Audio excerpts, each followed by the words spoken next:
Hello everyone, welcome back to Rob's Gaming Table. I'm Rob. I'm Mel. And we're here to play more of Tales from the Red Dragon Inn. Training wheels are off. We're done the walkthrough. We've made it through scenario 1 through 4. But they're still going to introduce new rules and tokens and things along the way, it seems. But we're into a new book known as Chapter 2, scenarios 5 through 10, which introduced some new tokens, like I said, new enemies. We got some new maps. And it was cool. It was all like in shrink wrapped this book with like 2 token sheets, the size of half of the mats we play on.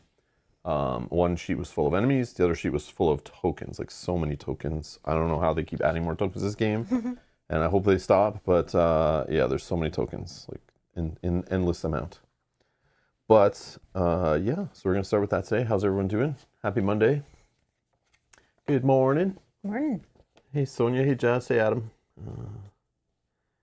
Mel, just played scenario 5 over the weekend. Have fun. Thank you. That's all you're gonna give us? Have fun? No spoilers. Okay, Adam good. knows. No spoilers. Usually someone always puts a jab there like, I really loved it. Good luck. Or good luck. Or hope you have a good time with it. Wink, wink. Hi, Yogi. The token expansion box is coming. Yep. Is it really? No, Oh my I God. was joking.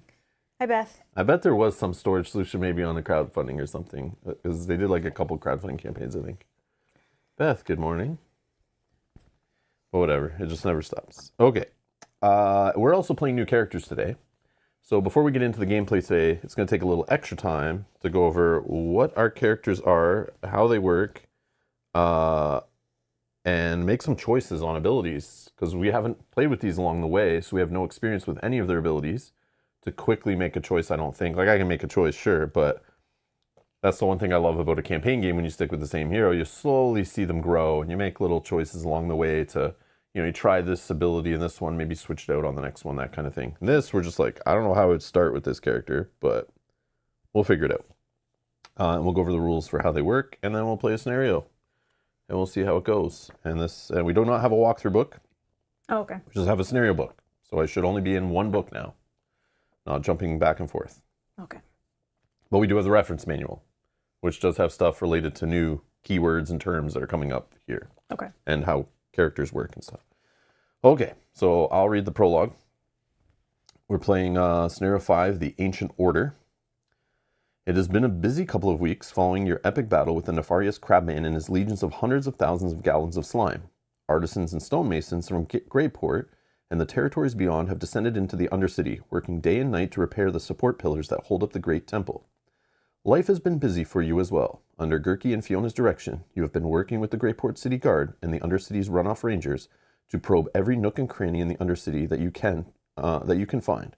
Your mission, ostensibly, is to root out any last little bits of slime and manage to tuck themselves away after your big battle, as well as to clean up any spores that might somehow grow into new slime. After attacking countless walls with scrub brushes, soap, and magic, you're sure you have eradicated any future menace the slime might have posed.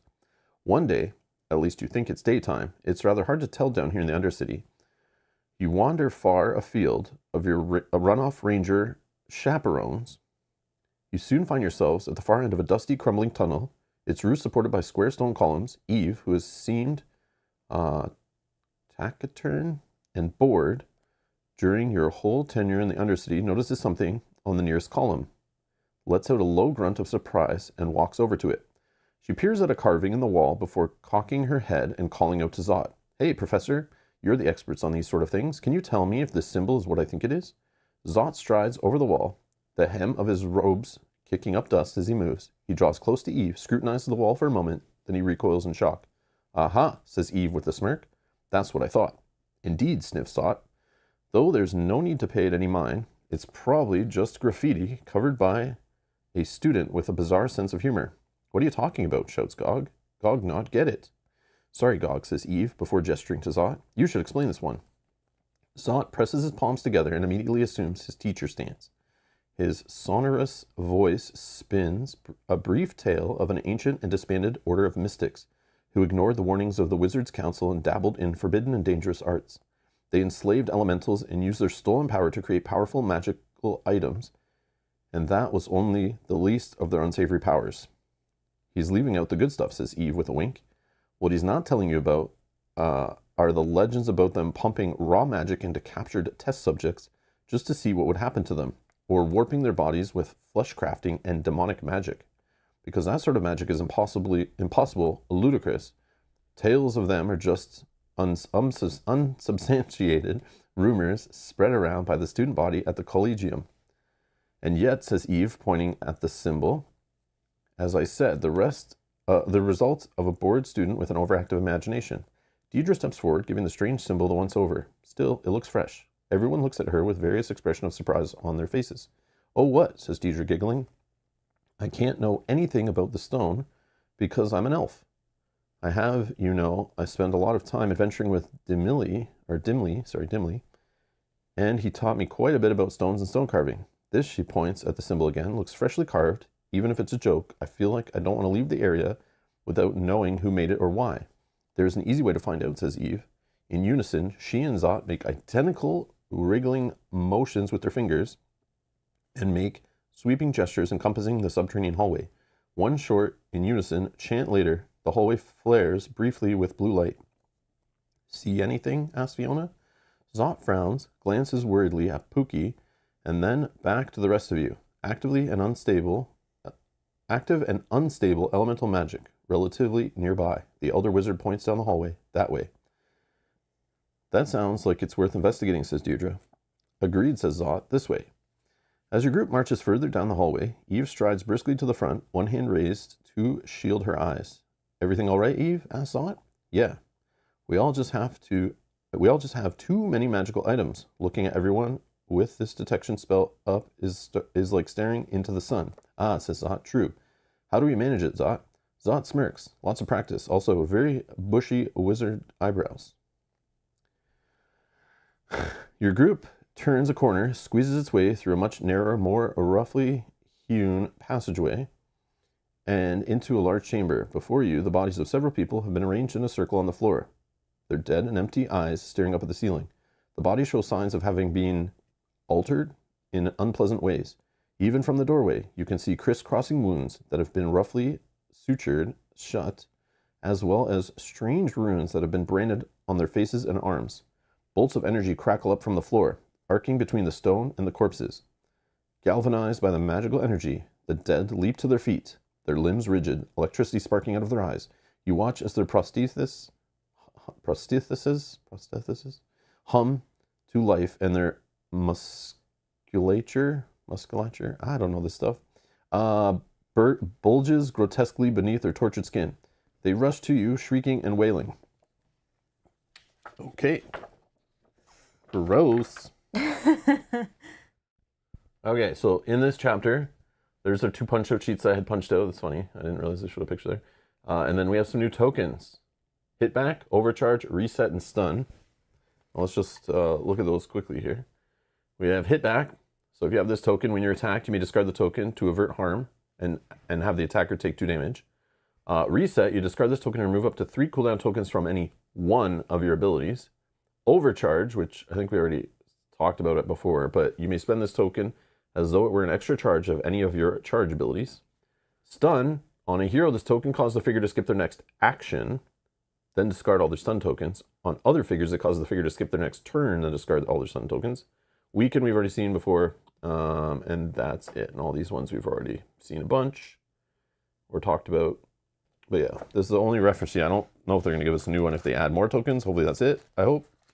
But yeah, so we got those. Then we read all this. All right, setup. I've done some of this stuff. I put little standees on these enemies. We got one enemy there you see has 3 toughness and immune to mana. Just means it's immune to these mana pools that we'll talk about. They're on the ground. They're like kind of printed traps on the board, sort of. 3 toughness, though. Yeah, 3 toughness. And one of them comes with 1 shield, has 13 health. So we got to remember to put those on them when they spawn. Okay. So we got the epic pool play area. We put arcane wall tokens. So they give us these new tokens that I punched out. The little electrical ones, just like the stones, they kind of make the doors, the double doors. Okay. There's 2 on the map separating 3 different areas, which we'll see when we get down to the table. We have test subjects, lightning beasts, and mad mystics. So immune to mana. They're immune, are unaffected by mana pools. Treat them as though they're safe spaces. And then we're going to deploy some stuff in a second. But I just want to go over this. The schemes in this scenario have a couple new twists. The first is range infinity. This symbol means that the scheme can target any foe on the map. Reminder, though, that range attacks always target the nearest foe or foes. The lightning beasts sometimes move towards the farthest foe. When they do this, they target the foe that is the farthest away on the map by line of fire. However, once they have chosen a target to move toward, they'll still take the shortest, most direct path they can to get to any space that is adjacent to the foe. And the Mad Mystics, each deploy with a shield token, works the same way as it does for schemers like the lightning beasts, which deploy with toughness tokens. Excuse me. Okay. So here is our map. And here is our enemies. So test subjects, 7 health. They have electric grip. So they have 3 different options here. So 1 is move 3 towards the foe, melee attack 2 to 1 foe. Then they have a range 3 attack for 3 damage to 1 foe. If they harm you, they'll push 1 target. And if no foe was attacked, activate electric grip. So they go back and do that first move and melee attack. Arcane Blitz, range 3 attack for 1 damage to 1 foe. If they do hit you, they will activate electric grip. Wow. So they'll move and attack 2 damage to foe. So these are pretty rough. Yeah. And then we have over here Lightning Beasts. Again, 3 toughness, only 2 health, but it's like you got to get through, you got to hit them basically like 4 times, maybe 5 to kill them. Crackle, move 5 to the furthest foe in range, or furthest foe, sorry. Range 2 attack, 2 damage to 4 foes. Whoa. Then move 3 to the Orb of Power, whatever the heck that means. Okay. So I'm assuming there's some kind of... Maybe it'll tell us. There's the Orb Room. Yeah, it'll probably tell us more about it. Brazak, range 4, attack 4 damage to 1 foe, then moves 2 to the Orb of Power. And then range infinity, attack 1 damage to 4 foes. So no matter where you are, just boom, you're getting hit. Okay. Then we have Mad Mystics, who Essence Siphon, move 2 to 1 foe. Then range 3, attack 3 damage to 1 foe. If they harm you, they'll gain a shield. If no foe is attacked, activate Aether Fire. Aether Fire is move 2 to a foe. Range 4, attack 4 damage to 1 foe. So they're picking up the damage numbers here, I feel. Okay. But again, these might be the rarest attacks. Some of these really rough runs we're reading that are like, oh man, this is horrible. I don't know, on the die, like, is the axe the least symbol? No, the face is. The face is. Okay. And then here they have Chain Lightning, range infinity attack, 1 damage to 1 foe. If it harms the target and its nearest friend, each take 2 damage. A lot of damage, man. Luckily, I took some of the heals a little bit. Yeah. I don't know that I can out-heal all of this. Yeah, it depends on many enemies, but they did have me set up like 8 of the gray guys, 5 of the blue, and 5 of the red. Okay. So I think we take it slow. We don't open rooms unless we're like pretty much kill everything. We'll see. I know that's also based on player count yeah, true. And True. difficulty. Yeah, so we will have less of them used. Yeah. Okay, so let's deploy. Okay. So we're playing on veteran. A and C, we're going to get a test subject. So that's the gray. Okay.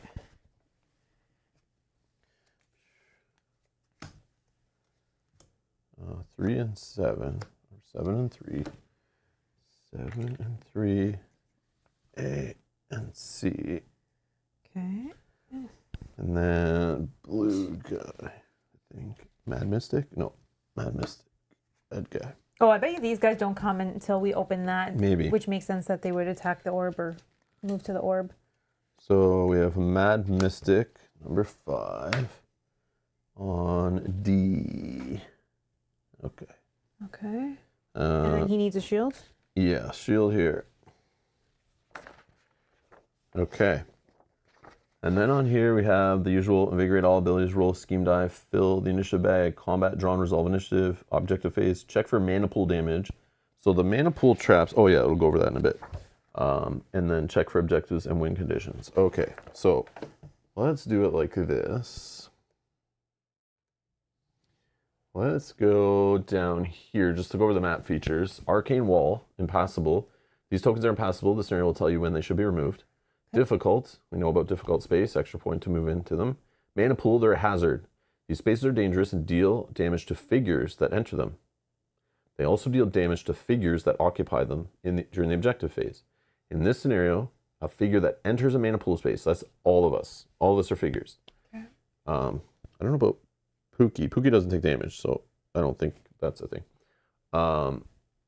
So 2 damage. In addition, a figure on the mana pool during the objective phase takes an additional 2 damage. Okay.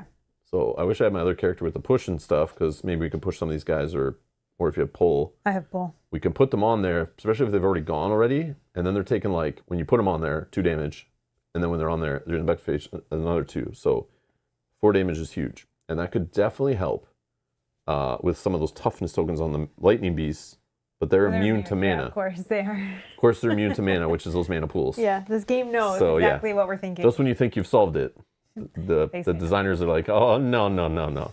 We made up a keyword for that when we saw it was too smart. Some couple smart playtesters made our scenario look too easy, so we fixed it.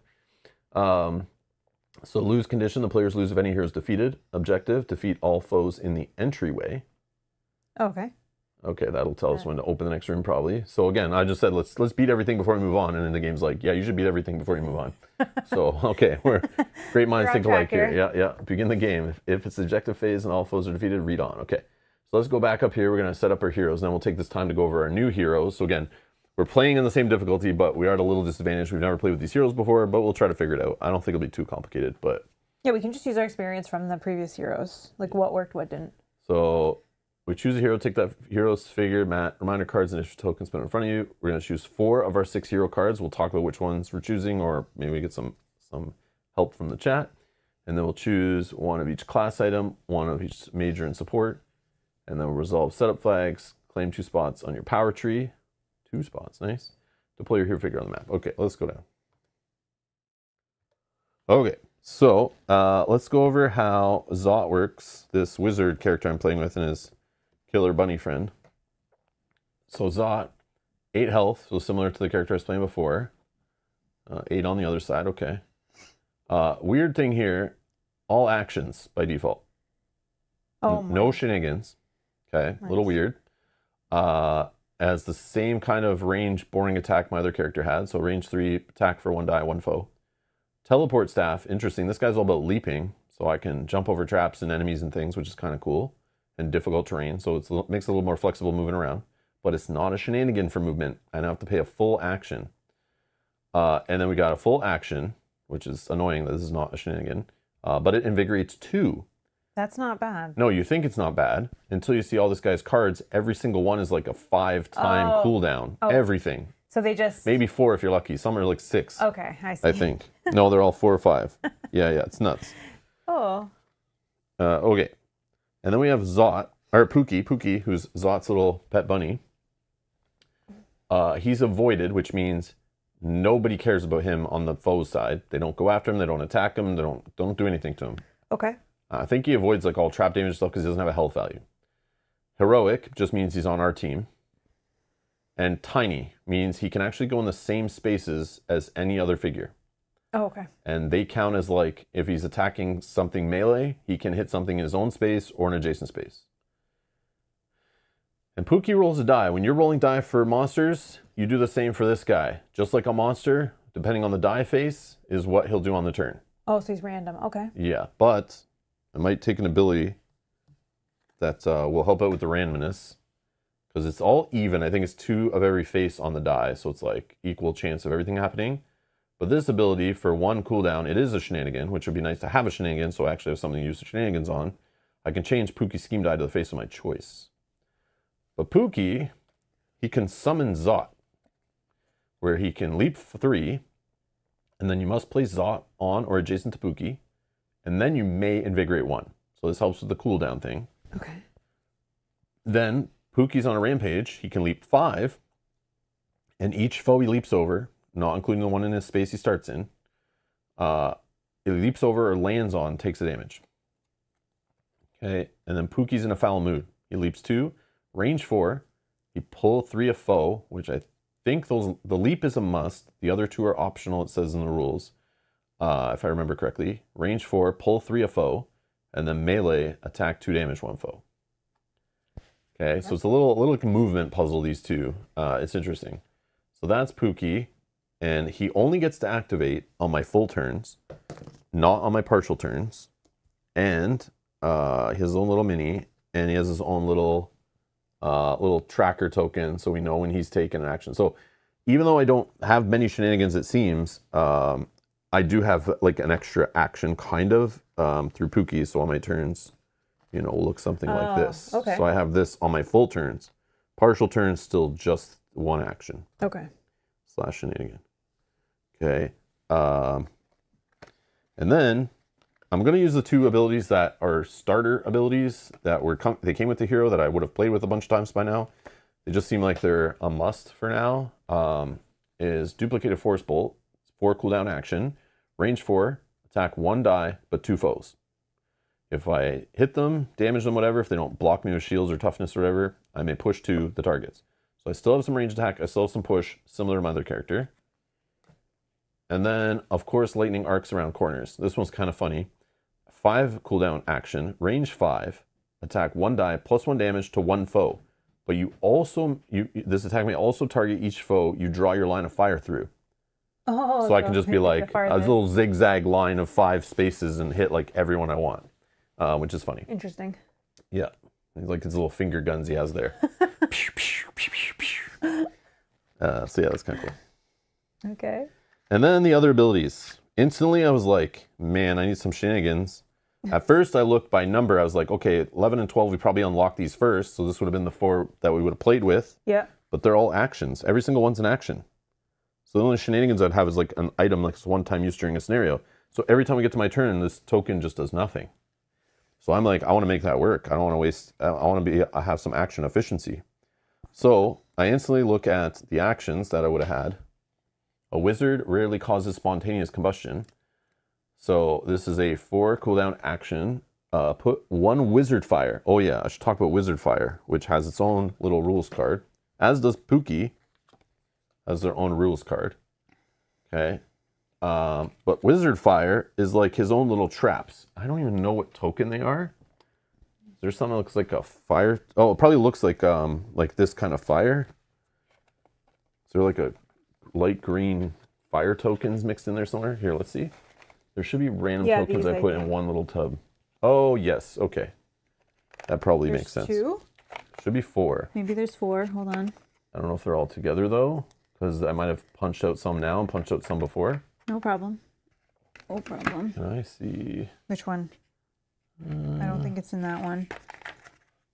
Not in that one. Oh, yeah, Oh, maybe it's in there. there. I see it. Yeah, and those random ones. Perfect. Okay. That makes sense now.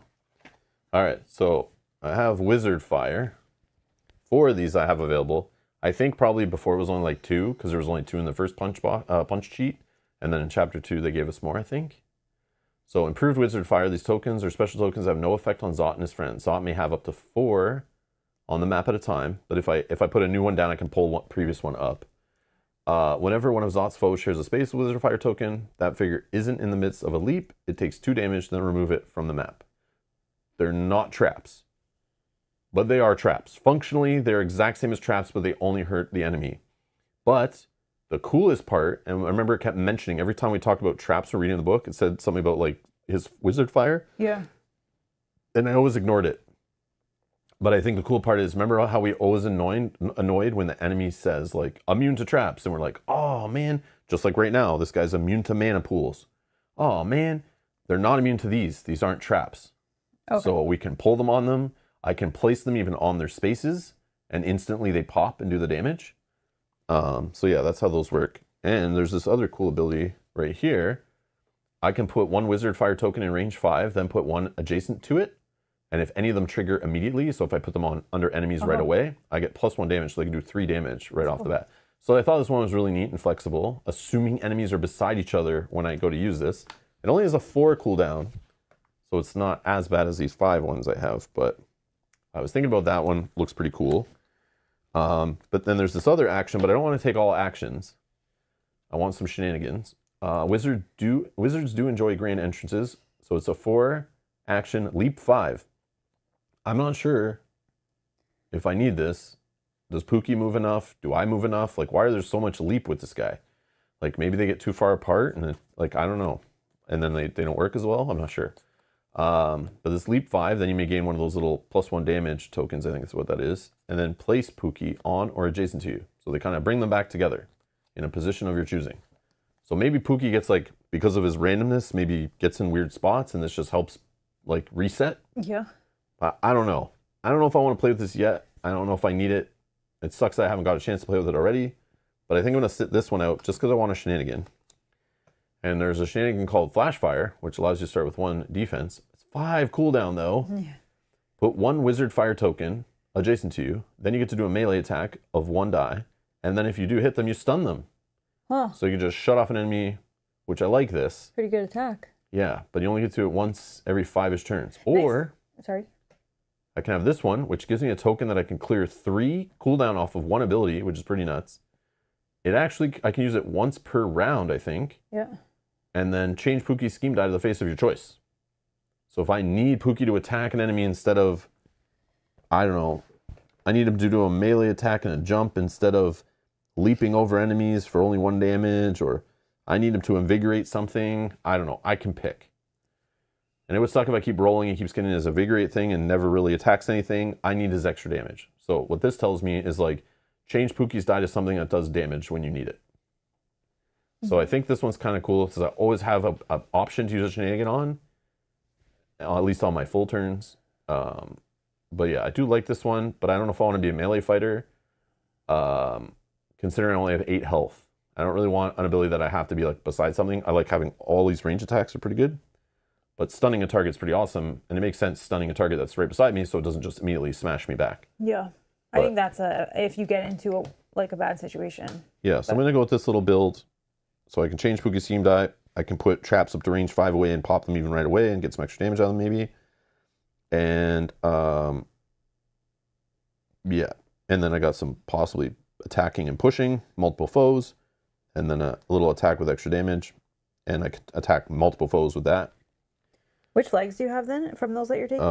Just the cooldown one. Yeah, the 3 little trophy. I think it looks like a trophy, but it's really like 3 little things coming out of one of the cooldown hourglass tracks.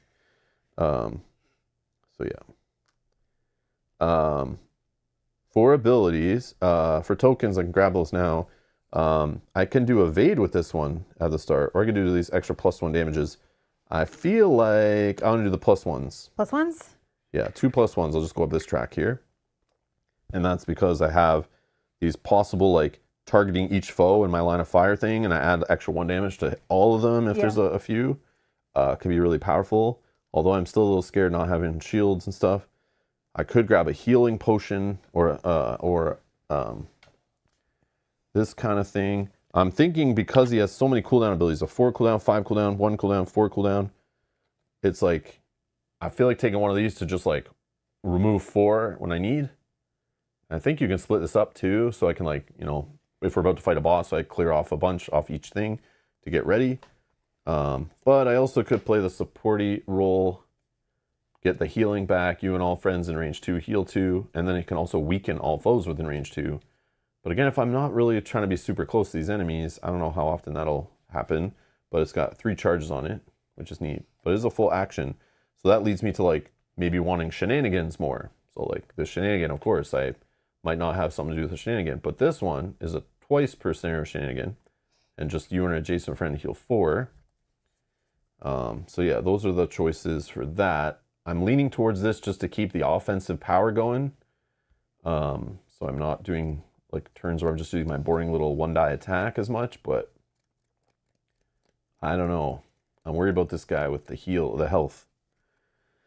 Yeah. But I don't know. Maybe I just keep him an offensive powerhouse and we see what happens. But again, if one of us dies, it's over for all of us. So I don't know. But yeah, I think I'm going Potion of Energy. But again, the 8 worth of healing in a scenario is kind of big. Yeah. Yeah, that's your whole health, technically. Like that could. Yeah, I don't know. But. No, I like what you're doing. Like I'm going to take the healing. Offensive versus defensive. I think I'm going to take the healing. I just don't know how this character is going to work. Like, so, I feel like I can stay away from enemies at range, but again, some of these enemies, they move for quite a bit. They have range like crazy. I can't avoid them. Yeah. And some of them move to the farthest foe. So it's like, maybe I take the healing. Maybe I take the healing. Talk myself out of it. All right. And then for the abilities here, or the items here, again, the shenanigan problem. It's like, let's give myself something else to do with that action. I could have a 3-deck cooldown shenanigan, which does give me a melee option if I am in that situation. And if I do hit them, I can weaken them so they hit me back less or hit whoever less. So I thought of that just to give myself another shenanigan. Or I just continue with another option since I have ways to invigorate. Getting this again just gives me another range attack. I can stay away from things. And since I have so many things that involve cooling down, this just gives me something else I can use on a future turn. While this is cooling down, I can use other stuff. Yeah.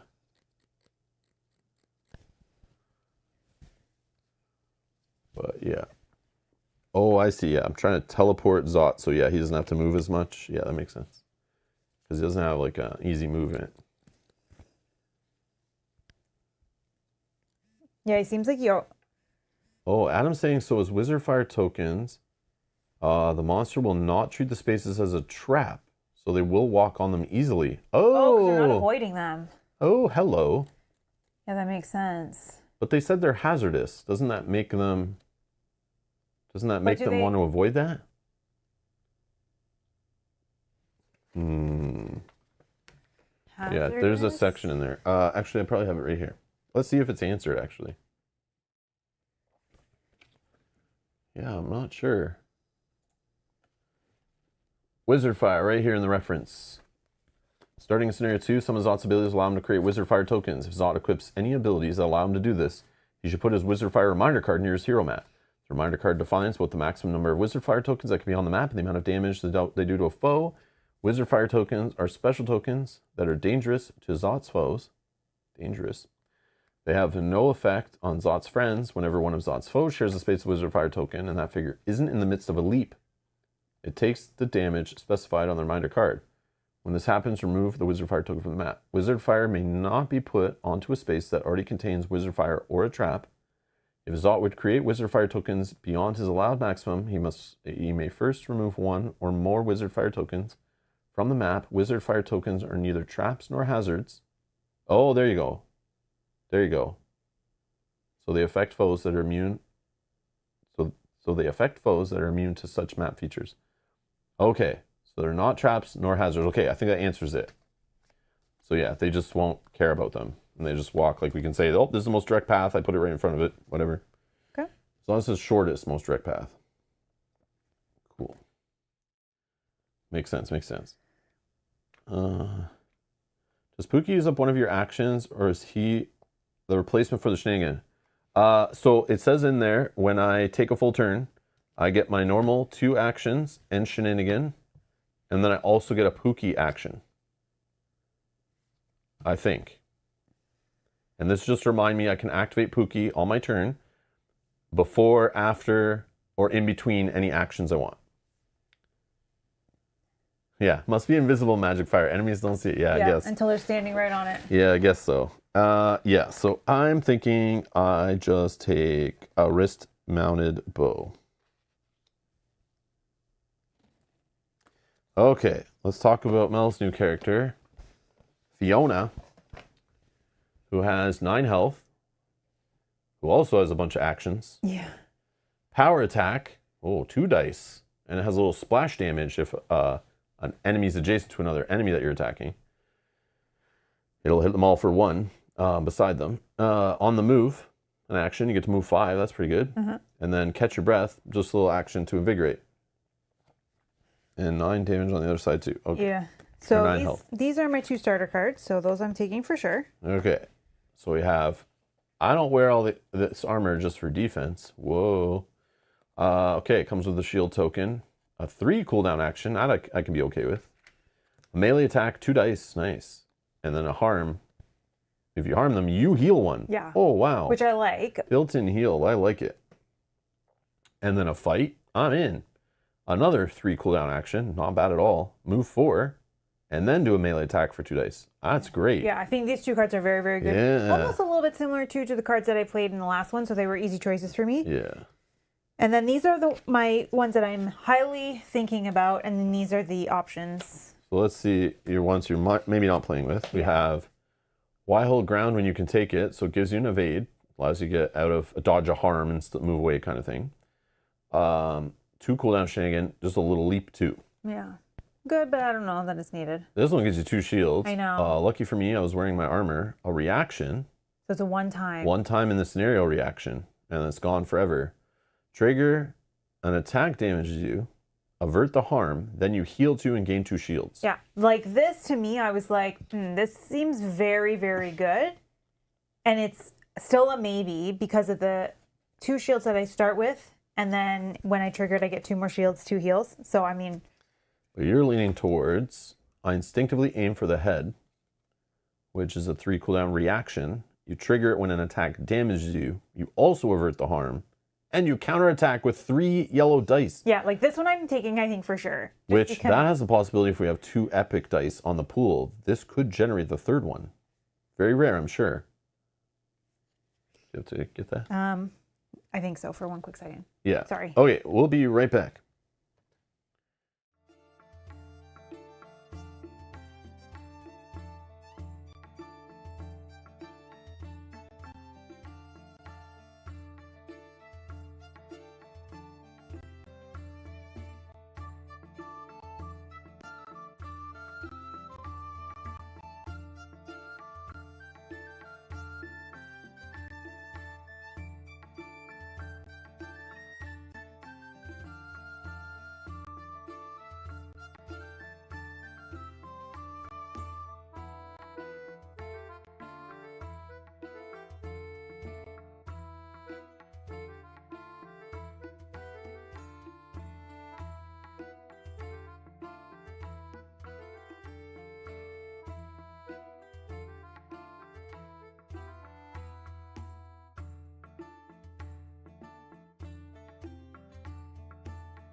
All right, we're back. Okay, so this one we talked about. This one is 100%. I think this one is the one where I might do some switching around. And then you look ready to rumble, which gives you a +1 little damage token.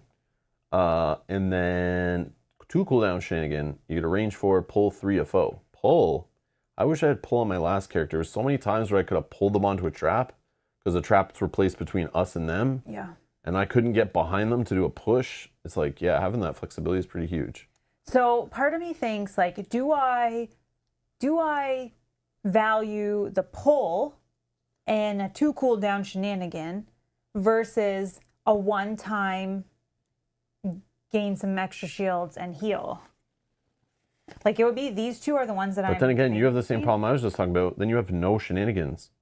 So then what are you ever using your shenanigan token for? You just have like a wasted action on your turn, basically. Isn't that a shenanigan underneath? No.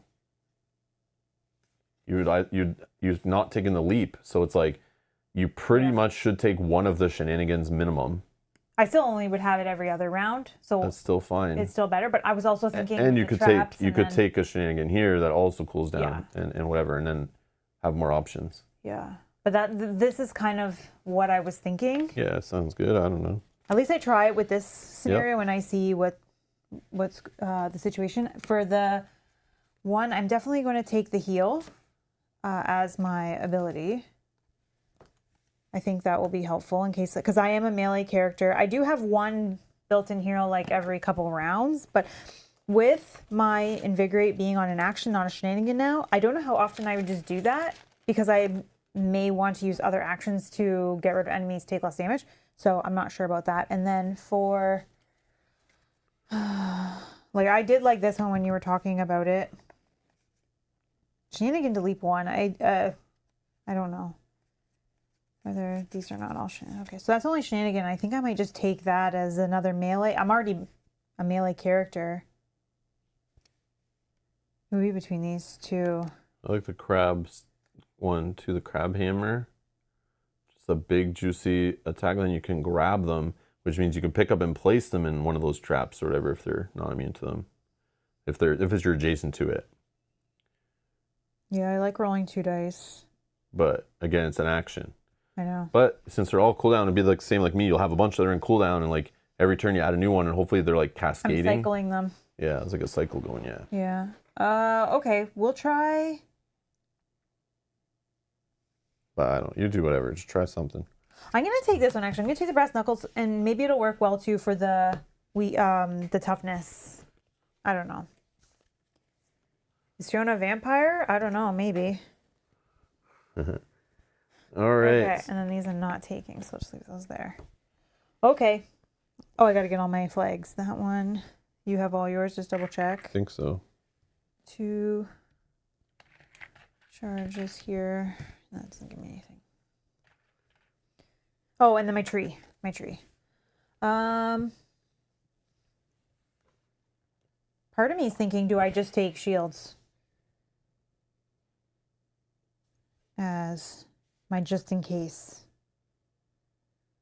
No, I'm gonna do 1 and 1. I think we're gonna go with a shield and a +1, because maybe that +1 when I'm attacking with like 3 dice even. Yeah, maybe. Okay. Ready, sorry. Whatever. Oh, we gotta deploy our guys. Oh yeah. That's difficult, eh? 1, 2, 3, 4. Oh, I have 5 move now.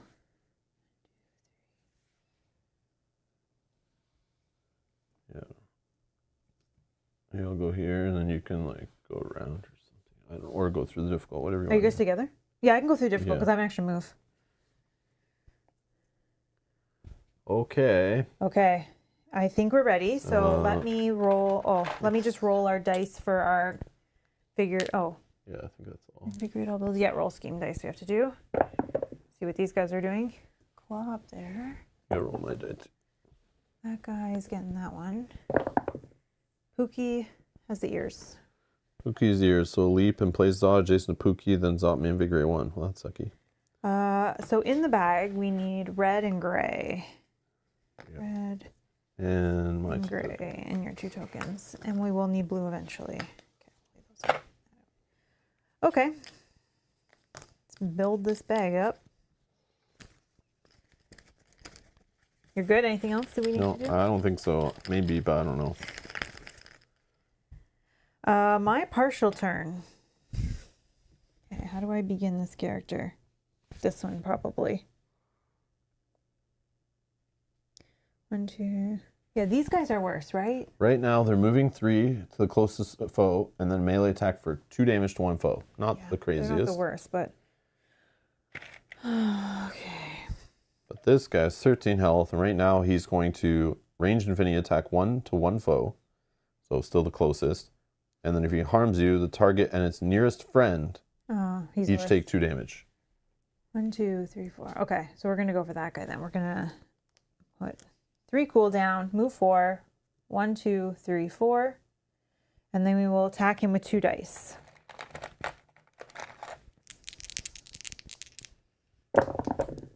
Three damage. 3 damage. So 2 gets blocked. Yep. And I was hoping to get an epic, but 1 gets through. okay. That is my partial. Your full turn. Okay. So I'm going to put a cooldown on the Schniggin to change Pookie's die to a face of my choice. Leap 5. No. There's no way. Can I move? Or leap 2, range 3, pull a foe. Leap 2, pull a foe. And then melee attack 2 damage to that foe. Probably better right now. Okay, so I'm going to change Pookie's die to the teeth. And I'm going to have Pookie go, I think. Sure. Pookie will go and leap 2, boink, boink. And then he'll range 4, pull 3 a foe. Let's pull this guy as close as he can get to me. He goes on one of these things. So that takes 2 damage. And then I'm going to attack him for 2 more damage. Well, that's Pookie. Okay. Then I can do 2 actions of some kind. Range 5. Let's go. Leap 3 would be 1, 2, 3, 4, 5. All I can do is a little zap thing and hit all 3 of them. Oh. But also the wizard fire thing. Yeah, let's do the 5 cooldown. We'll do the little finger guns. Do you need more on your side if your guy takes Probably, so many? yeah. If only we had extra. It's only 6,000 of these little tokens in the game. Your guy uses a lot more of those. Yeah, okay. So we're going to go range 5 attack with 1 yellow die plus 1 damage to 1 foe. I'll pick 1, 2, 3, 4, 5, this guy. And then I may... this attack also target each foe you draw your line of fire through. So can you just roll me 1 die? And then we're going to add more plus 1. Oh, critical. 1, 2. And we get the epic. So it's actually 3 damage to all of them. So this guy's up to 8. They only have 4 health remaining each.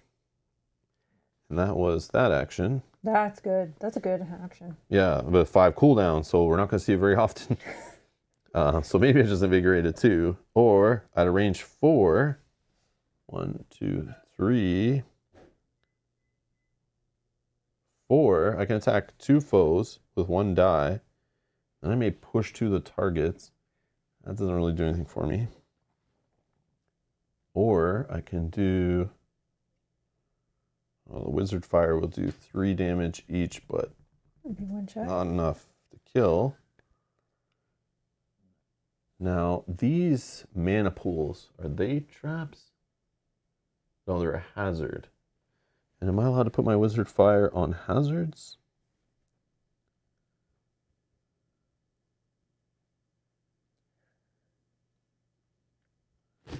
I forget. I know I can't put it on traps or something else it was.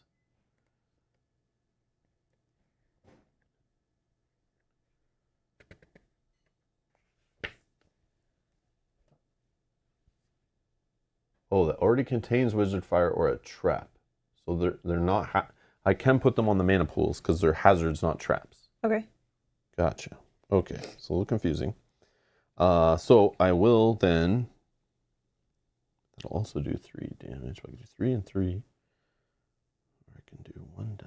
No, let's do the wizard fire thing. But I will just... it's range 5, so I'm going to take the 4 cooldown. And then I'll just place them 1, 2, 3, 4. Yeah, they're all within range. So I'll just put them both under and have them trigger right away. And if they trigger immediately, they'll deal +1 damage. So I'm just going to say they do...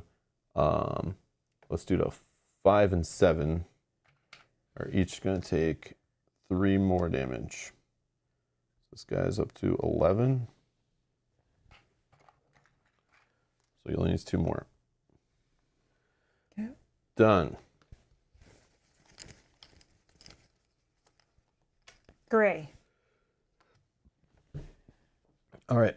So number 3 wants to move 3 to the closest foe. Attack you for 2.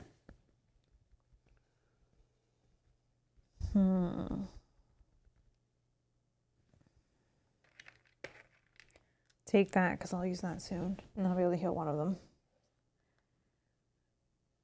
Okay. And this one, How much does he move? 3. Oh, he can go in space with that, yeah. Yeah. Maybe I blow. Oh, that guy hits. Could do the reaction and just smoke I know him. I was gonna maybe do it on some. Oh, the other guy. Oh, he doesn't move. So yeah, you could do it to this guy. No, I guess I should just do it to this one because this guy, he's on the mana pool as well. Oh, So. although this would avoid the harm, or avert the harm. So you wouldn't take the harm effect, wouldn't fire off, I don't think. Yeah, so maybe I just block that one. Okay. Okay, next. That's them. Your partial turn. Okay. So let's... Can I kill him before he activates maybe too? You haven't had a full turn yet, right? No. Okay. Range 4, attack 1 die to 2 foes. This guy needs 2 to die. Or range 3, 1, 2, 3.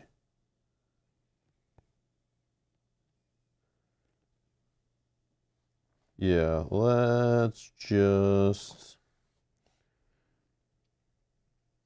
I'll do a 4 cooldown.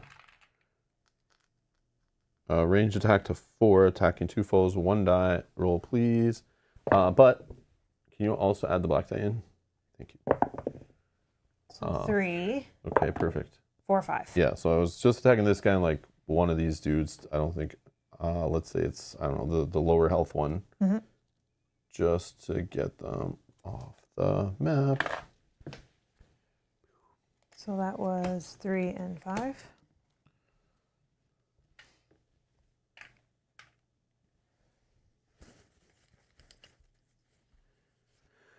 My full turn. Okay.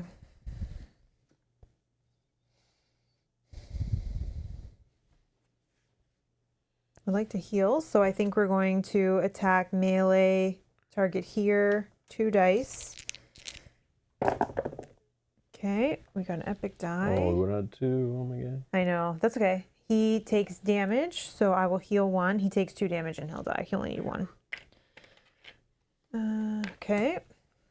And then that was action 1. I think we invigorate, because what else am I doing other than moving? But I can move next round. So let's invigorate 1. And then shenanigan. We're not doing anything with that. So done. And then this will be red, who is no longer on the map. Okay. That is all of that. Draw and resolve initiative. Check mana pool damage. Oh, this guy's dead. Sorry. He's off the board. No. And then check objectives. Yes. Yeah. So if it's the objective phase and all foes have been defeated, read on. So we're going to reinforce. The energy wall deactivates and you press on. The unfortunate use of magic here has attracted the attention of elementals who seem to be jealously guarding a large orb on a pedestal in one corner of the room. The orb pulsates with arcane energy, and conduits along the floor indicate that it powers the entire chamber. Remove the arcane wall separating the entryway and the orb, then deploy the following to the orb room. So removing that. Okay, this is the orb room. Interesting. So there's these new things in here, which I'm sure we'll read about. Okay. Oh, those are the ones I think we had to do damage to last time. Something similar. Okay, so D, F, and G, we're going to need a test subject. Oh, I'll take these away because we'll re-roll those in this turn next turn.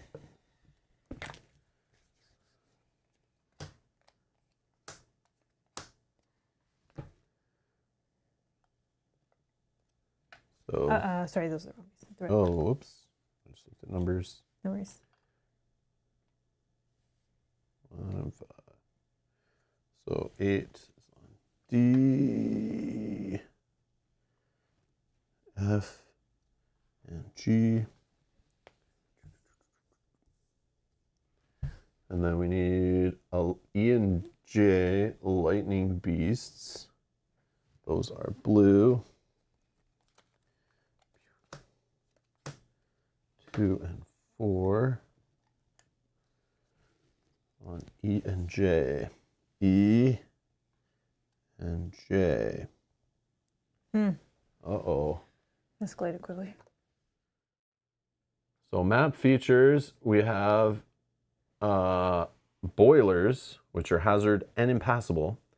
These burning hot containers sizzle at the slightest touch. If a figure ends a forced movement effect adjacent to one of these spaces, even if the forced movement leaves the figure on the same space as it started, that figure takes 1 damage.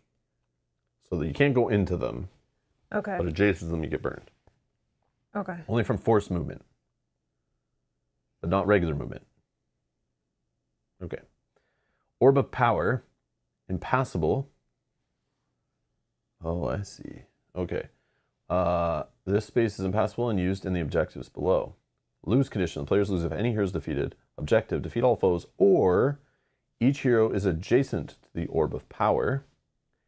Continue playing in the objective phase if all foes have been defeated and a hero is not adjacent to the Orb of Power. Resolve event and investigate the orb, then read on. If it's the objective phase and all heroes are adjacent to the orb, skip investigating the orb and read on. I feel like investigating the orb is good. Yeah, probably. But you gotta do it like quick. So the orb seems to be back here, and the enemies are all adjacent to it. So we somehow have to get through them and over to there. Yeah. Okay. Which leaps will help with that, but we are really far away, and that is not going to happen. I don't think we can really get there, maybe. You got move of 5. You don't have a leap anymore, right? You didn't take the leap option. But I have pulls, maybe I can pull them out of the way. These guys are each going to get one. I think we're going to be reading whatever that is. Oops. Oh, yeah, that's toughness crap. That's garbage. Garbage. Yeah. Okay. That was that. So invigorate all abilities. So remove your 1 cooldown from each of your abilities. Yep. And then I'm going to roll scheme die. We roll 2. It's the same one up there. That's that one. Pookie's die gets the rabbit foot. Then we have gray and blue. Yep, so we're filling the bag with all of this. Okay. Oh, I think, sorry, this would have had 3 because I did this ability, then it would have regened 1. Sorry, I'm like, I did heal, so I didn't just input the tokens on it. Blue is going to start us off. All right. So they are... So number 2 is first. Move 5 to the furthest foe. 1, 2, 3, 4, 5. Range 2, attack 2, damage to 4 foes at range 2. Hit me for 2. Yep. Is there harm on this one? Nope. Maybe, oh, he's got toughness. That's not going to help on that. All right, I'll take 2 damage. Okay, and then he moves 3 towards the Orb of Power. Oh, then he moves back. 1, 2, 3. Okay, that's silly. And then this guy moves 5. Yep, the farthest foe. 1, 2, 3, 4, 5. And then the range the 2 same thing. attack, yep. Okay, I'll block it. And then he moves back. But 1, only 2 spaces. Oh, I see. So then they're blocked. I see. Silly. Yeah, we're not getting there. My full turn. Okay. Oh, I see. Sorry. We don't have to get adjacent to it right away. It's just if all foes have been defeated and a hero is not adjacent, we read it.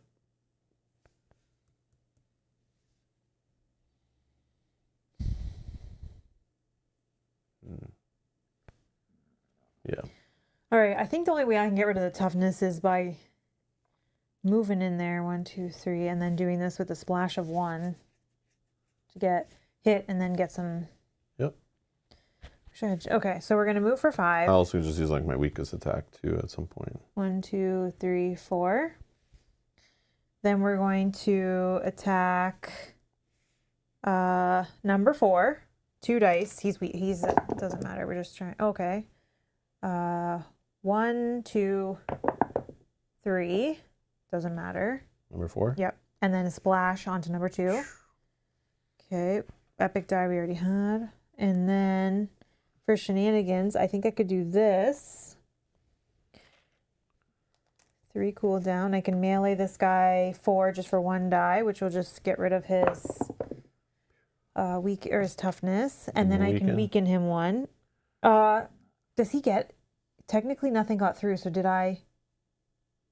Oh, is Can I it do harm? that? No, Yeah, you can't. So I can't yeah. weaken him. That's okay. Just want to try to get rid of some of his, so we can hit some of them. Your partial turn. No, we've never played that game, Malgamus. Oh. All right. Your partial turn. My partial turn. Okay, so not really close to anything. Probably should just do my leap of 3. 1, 2, 3.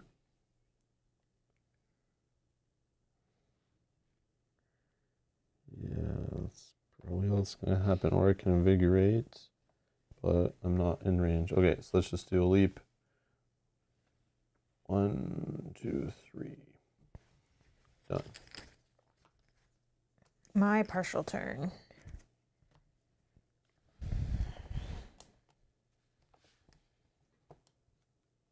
I think I just do this one more time again. Get the toughness. Yeah. 2, 3, and splash. Okay. Gray. All right, number 1. Yep. Wants to move 3 to the closest foe, then a melee attack of 2. 1, 2, 3. Or I mean, it has to. like that's the only way it's gonna hit me. Yeah, then it has to go there, I think. So he's gonna take 2. I think. I don't know. I think they take a longer path. Will they take? Uh. So then it would be 1. No, maybe. I don't know in this game. Do they? Here in the Oh yeah, I can. the reference manual. There's a whole like very detailed of enemy movement.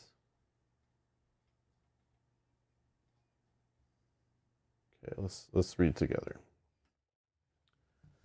Depending on what's happening on the map, a simple move or leap the schemer can get complex. Okay. Number 1, determine all possible target spaces that meet the schemer's requirements. For example, if a schemer is moving toward a foe, the target spaces are all spaces adjacent to the foe the schemer could either occupy or is currently occupying. Determine which of the target spaces requires the least amount of movement along a safe path or along a dangerous path if no safe path exists. Okay, so a safe path does exist. Yeah, big long going all the way around kind of thing, right? A schemer will always attempt to get to a target space by taking the fewest possible safe steps. If multiple target spaces require the same minimum number of equally safe steps, the players pick one. Move the schemer as close to the final target space as possible. If it can't get all the way there, it will take as many steps as it can. Yeah, so I feel like it's just going to avoid traps altogether. So, Okay, so it could pick this space, this space, this space, this space, but this is like this closest safe space. Yep. And then so it'll just like go around like to it. I think it's just gonna go to here and stop. 1, 2, 3. It's I saw that. I saw It's it. gonna have to stop there. 1. Yeah. Okay. That makes sense. So no melee attack. Next one. And then this guy moves for 3. Yeah. 1, 2, 3. Okay. And then the other guy. There's 2. Oh yeah. 1, and I think he's stuck. Yeah. Okay. And then your full turn. Nice. Okay, Pookie's is a leap 5. Each foe he leaps over, lands on, takes 1 damage. Not really close enough. Sure, I could change it. Okay, yeah, I'm going to change it to the bunny ears. Which is a leap 3. Okay. 1, 2, 3. And then place Zot on or adjacent to Pookie. Let's put him right on there. Same space. And then Zot may invigorate 1.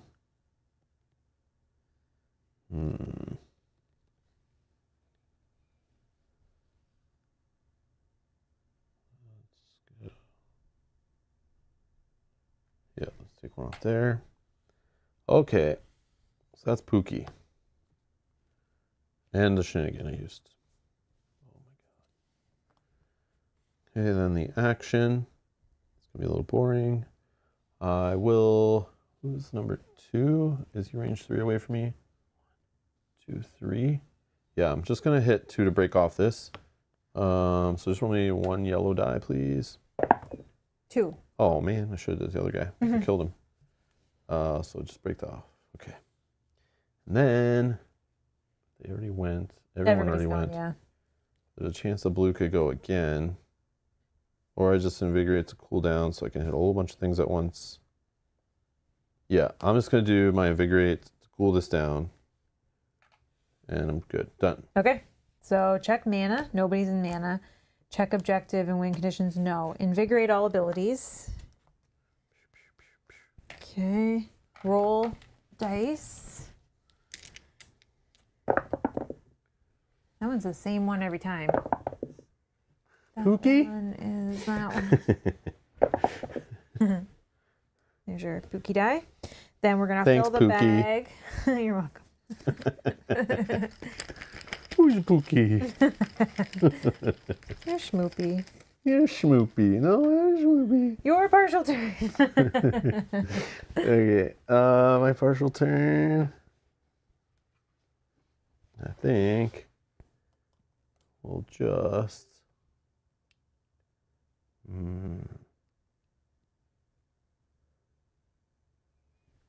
think I'll just set up my main turn. But I could maybe kill one right now with that roll of a die again, but it could just miss or just like hit 1 damage and do nothing. So I think I'll just invigorate 2. Of course, there's nothing to push them into behind them other than that boiling hot thingy-majigger. Which I guess is something. Or I can do the wizard fire thing, which can do 3 damage to 2 things. Yeah, let's do the push one. Okay, done. Done?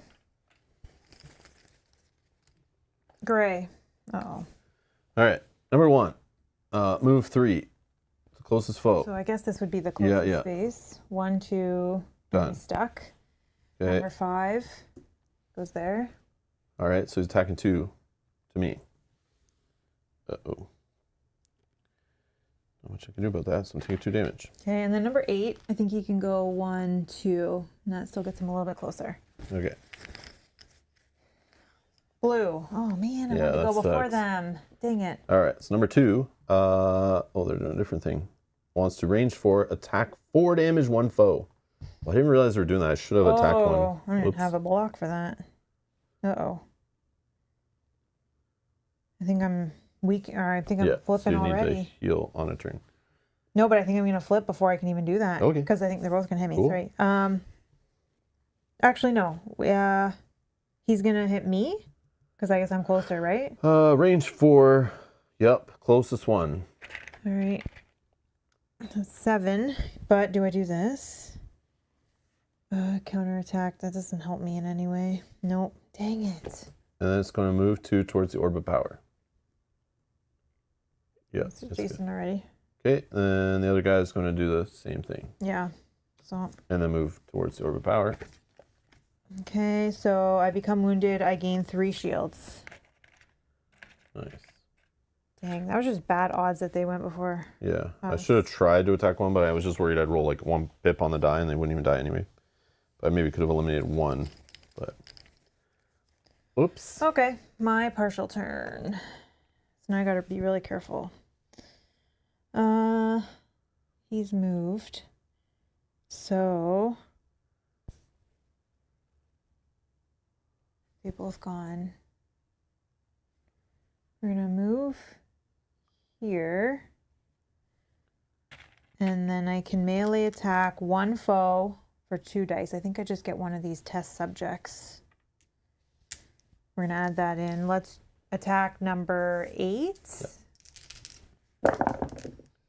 Okay, we got 2, 3, 4, 5. Damn. 5. Could have got us another black die if you didn't put that other one in. I know, Okay. sorry. Yep. 5 damage to number 8. 5 to number 8. Okay, that was my partial turn. Oh, Your do we have an full epic turn. die there? You could have blocked like 2 damage, but I don't think it would have been I enough to wouldn't have stop been- anything, no. right? No, because I was 7. 8, 9 still would have been. Yeah. Oopsie. Your full turn. Oh, nice. Sorry. All right, what's my die here? The leap and the victory one. Okay, so let's shenanigan. Change Pookie's die. Leap of 5. One.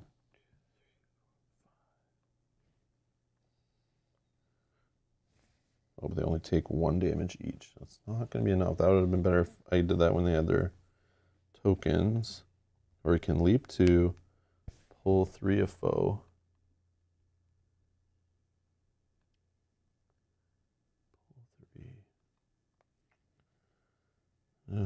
Melee attack of foe.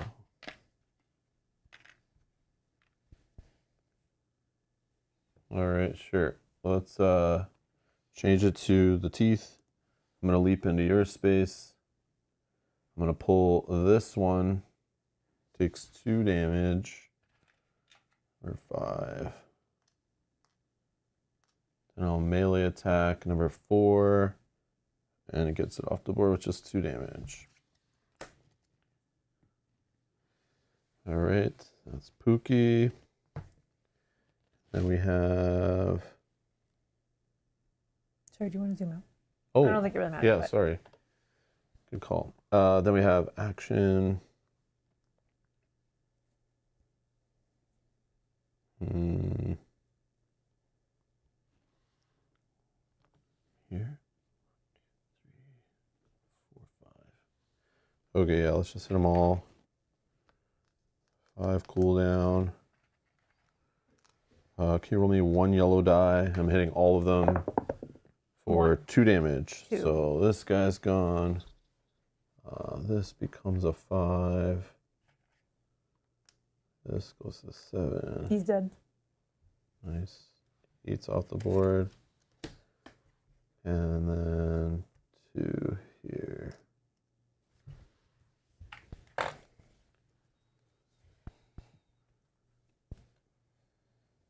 Okay, and then my other action. Let's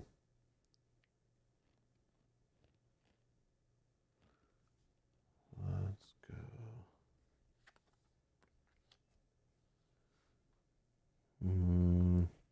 They were all gone. You have your full turn coming? Yep. I can attack 2 foes now with my... Yeah, I might just... Like, we need to... How's it worded again? To avoid that event, we need to...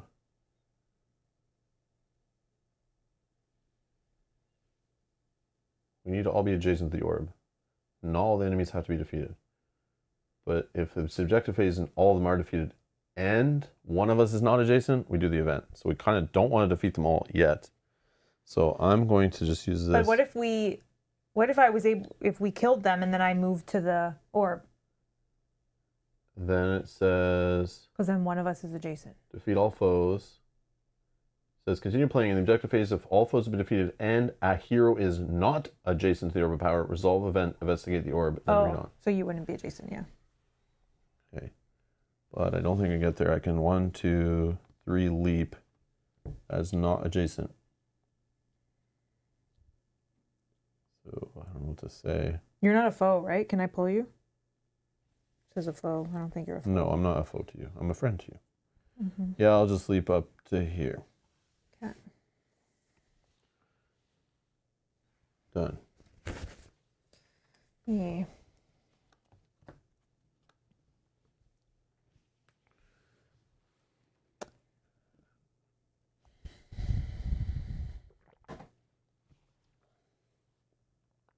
What do I do? What do I do? Kill 1. Not 2, but kill 1.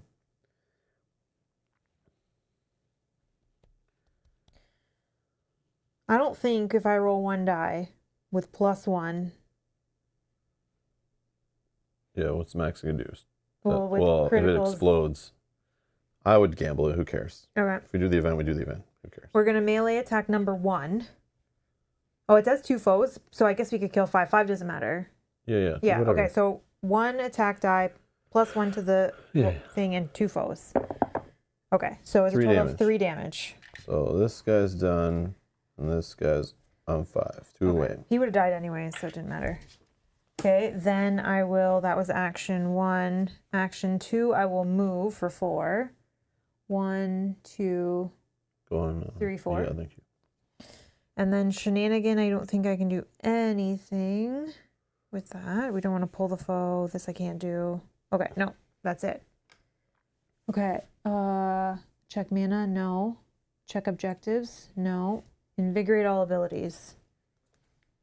I no longer have a way to invigorate on my own, so. Oh, Yeah, no. might be trouble. You're wounded and slow. Yep. Okay, then we're gonna fill the bag, so it's just Gray and us going in. We need to leave him alive this whole round. Yeah, well, yeah, that's fine. My full turn. Did we roll a new dice for them? Oh, no, sorry. Sorry. Same. Flipped for you, sorry. Okay, my full turn. What am I doing? I actually don't really think I'm doing anything. You can defeat him. Oh, yeah, because, but then I have to get back. Yeah, so. Oh, that. But maybe I can. If I get to go first, that's fine. Oh, I could pull a foe, and then I can fight him. Yeah, because this is my full turn. Can you pull him through me, though? I don't think so. I think you pull him closer to me, but not through me. Then I can't do much, I don't think. Okay. Sorry, I'm just thinking if there's anything at all I can do. No, I can't do anything. All right. Gray. Okay. Oh, man. So move 3. Boom. All right. Attack for 2. 4 damage. Next. Your full turn. Okay. I'm going to shenanigan heal for 4. Spending a charge. And Pookie is a bunny foot here, a little paw. Leap 5. Sure. I'll have him 1, 2, 3, 4. Sure. And then he'll give him 1 damage, leaping over him. And then my actions, I guess I'm leaping to get beside this thing. And then let's invigorate 2 on this one. Done.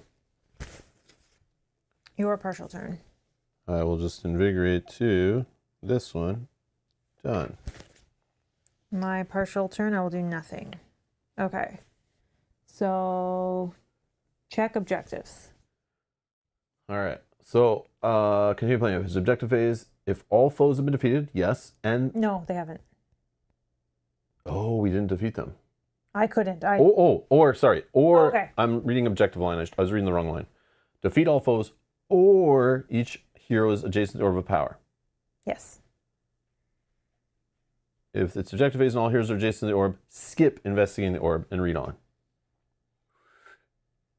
Then what do we read on to? Well, all heroes are adjacent. Skip investigating the orb. So there's investigating the orb. Put each hero in an unoccupied space adjacent to the orb. Oh, so we've done it anyway. Okay. And then read on. You all walk over and touch the orb simultaneously. You feel the rush of energy that is first exhilarating, overpowering, uncomfortable, quite painful. Somewhere in this process, you realize you can no longer move your hand. The pain begins to blur your vision. Do I read this event? I don't think so, right? But Yes, because this would only happen if there's enemies on the board. yeah, but nothing is telling me to trigger that. Oh man. Yeah, we would in the objective phase if all foes have been defeated, and we would skip. Okay, so sure, I'll just do it. Each schemer takes 4 damage. So that guy gets murdered. Each hero takes 2 damage and an overcharge token and a reset token. Remove the remaining arcane wall, then read on. Okay, sure. So you get one of these. So boom, this guy's blasted. Can I block it with? Yeah, any damage source. You block traps, whatever, unless it says unpreventable or something. No, it didn't. So boom, 2 more damage. Actually, I'll take that too. So this token gets me another charge. I could put another charge on this healing. Ooh. And this I can help when I have a lot of cooldown and I really, really need to get some stuff done. Okay. And we remove the remaining arcane wall. Okay. And read Final on. room. Reinforce. You are about to cry out when the orb suddenly goes dead. The arcane energy quickly travels through the conduits. When it reaches the barrier, there is one last crackle. The barrier disappears and everything is quiet for a moment. On the other side of the open doorway, you hear a gravely voiced shout. No! Our work must not be disturbed. It seems your task is not yet finished here. New foes appear right in front of you and in the room beyond. Deploy the following. Oh, and then deploy the following to the orb room. Oh, no. Okay.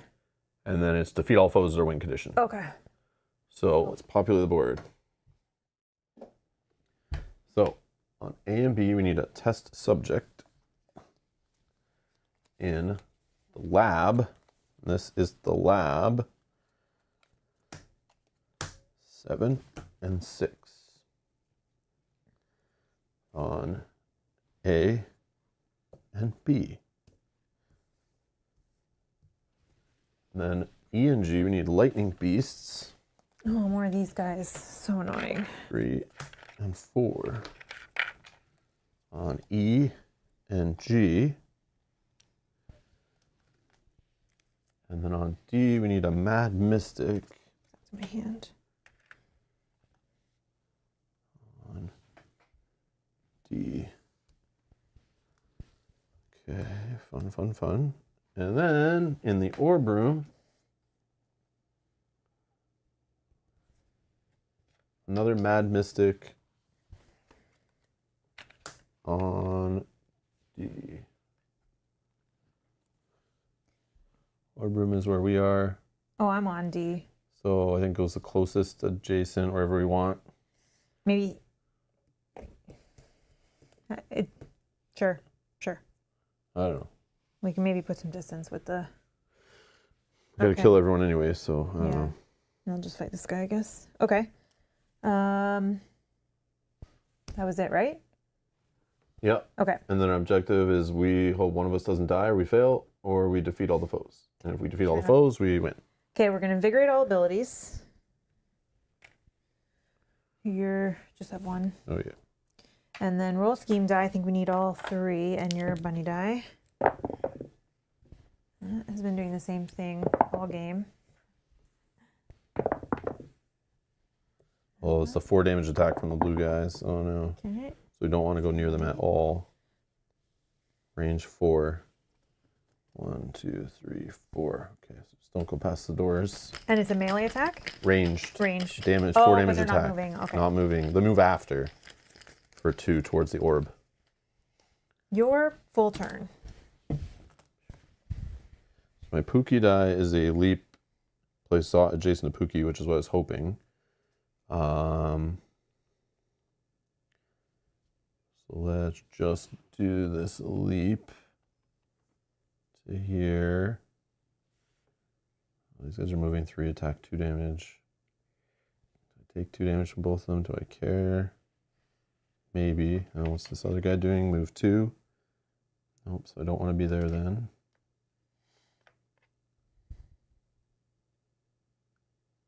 And then range 2 attack, 3 damage to me. And then he'll gain a shield. Yeah, that sucks. So I would take too much. So I do need to heal this 2 away. Or else I'm taking 7 damage. Could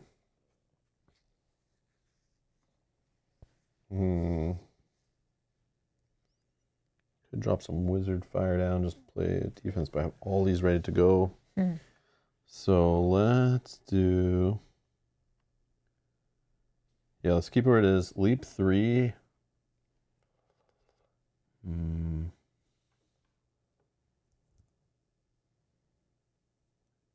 Yeah, I'll just say whatever. Leap 1, 2, 3. Pull him here. Okay. And then invigorate 1. There's nothing. Oh, I should do that after. Is there any way? No. It's okay. All right. Then we're going to range 5. 1, 2, 5. Yeah, let's hit them all. So I'm going to do 5 cooldown. Can you? Oh, you don't have the black die. No. Can I make the black die with something else first?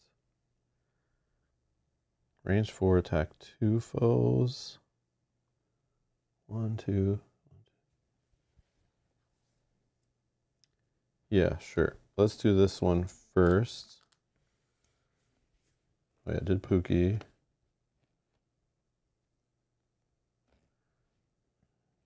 Yeah, let's do this one.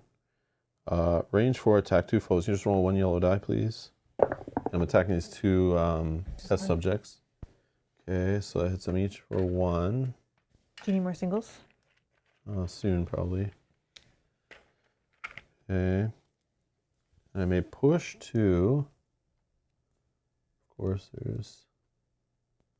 Oh, I guess I can push that one. And I can't hit them all, so I should have probably done this after then, but... Sure. I'll push this guy for 2. He takes 2 damage. Okay. And then this guy I could push. This is technically further. 1, 2. Yeah, I can push him here. He just kind of hits the wall. And that takes 2. But now my other one, am I close enough? No, I've now messed it all up. Yeah, maybe I don't push this one then. Or is he here? Is he here? B, right? Yeah. Yeah, maybe I don't push that one. And then I go 1, 2, 3, 4, 5. This one with 5 cooldown. Can you roll me 1 yellow die, unfortunately? 1, but you get that big die. And that's +1. Yeah, that sucks. That was backwards. I know, that sucks. Really does. Okay. You have that. Yeah, true. If you want, final room. Okay, let's think here. So I'm just doing 2 damage. Could be 4 damage. Doesn't kill. Does kill. Yeah, sure. Spend both these. So this one will go to 5. This one is dead.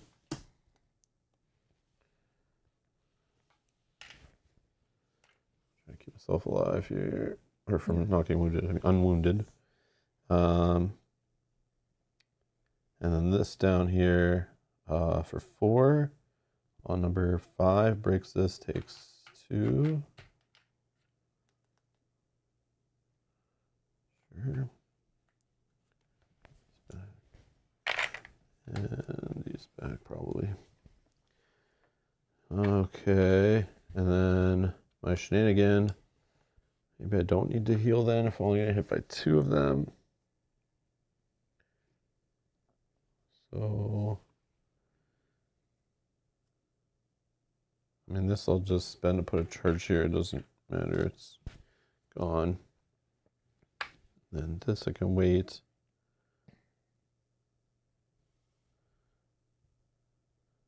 But they could go again. Yeah, I'm just going to use a charge and heal. Mm-hmm.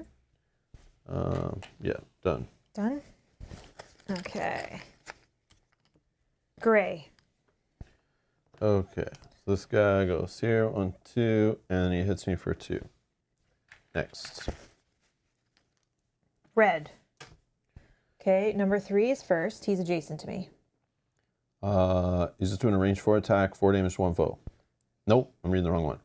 Move 2 to the closest foe. Range 3 attack, 3 damage to 1 foe. If he harms you, he's going to gain a shield. Okay. If no foe is attacked, he'll activate Aether Fire. which is a move 2 and 4 damage, range 4 attack. I'll just block it all. Okay. So he doesn't get an extra shield. Okay. Oh, and then 5. So this guy, move 2 towards foe. 1, 2. And then he'll hit me for 3 damage. I go to 5. And then he gets a shield, which I shouldn't pass him back. That's fine. And 1 shield. Did you not heal? Yeah. Yeah, I did. Oh. That would have been even worse if I didn't. Oh, okay. I thought you were at 2 already. Sorry. No. Okay. And then... You can just shield, yeah. All right, my full turn. Let's see if I can kill this guy. Or close enough. We're going to trigger this one first. We are going to attack with 2. We'll put one of these in for sure. We'll save that for now, I guess. 2, 3, 4, 5, 6. I'll do 6. 6 on number 3? Yeah. So he takes away 2 from his shield. And then those are his 4. And then I may heal 1 because I did damage. Okay. I think I just do that again. With this. Oh, yeah, sorry. Cool all those down. And then I'll do that again.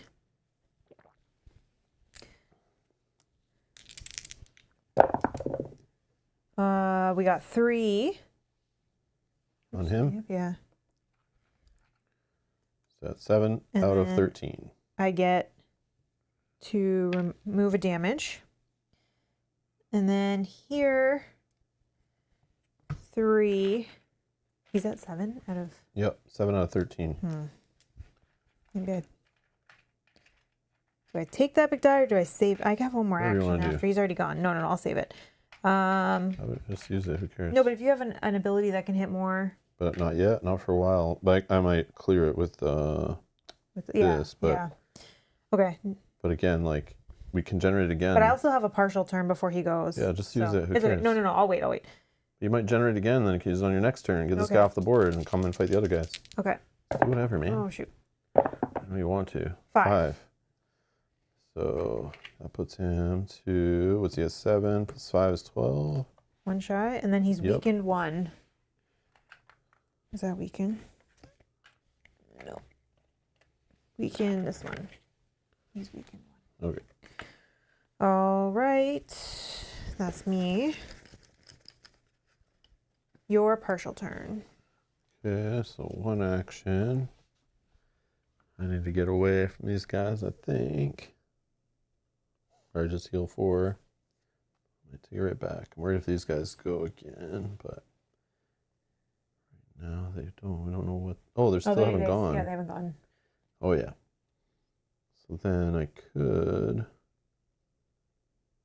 just try to kill this guy.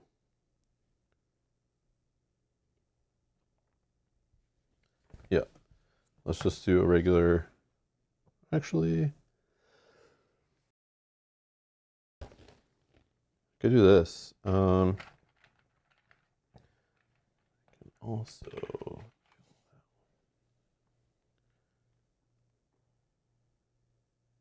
this one. This will put the wizard fire. I'll just put it under these 2. Trigger it for 3 damage. Blocks here. Just takes 3 then total. And then number 6 would be toast.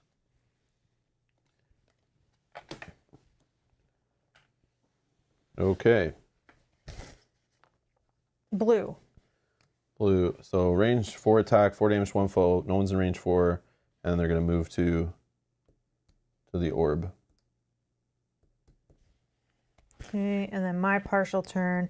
I will just do this melee attack here, which does guaranteed 2 damage. 3.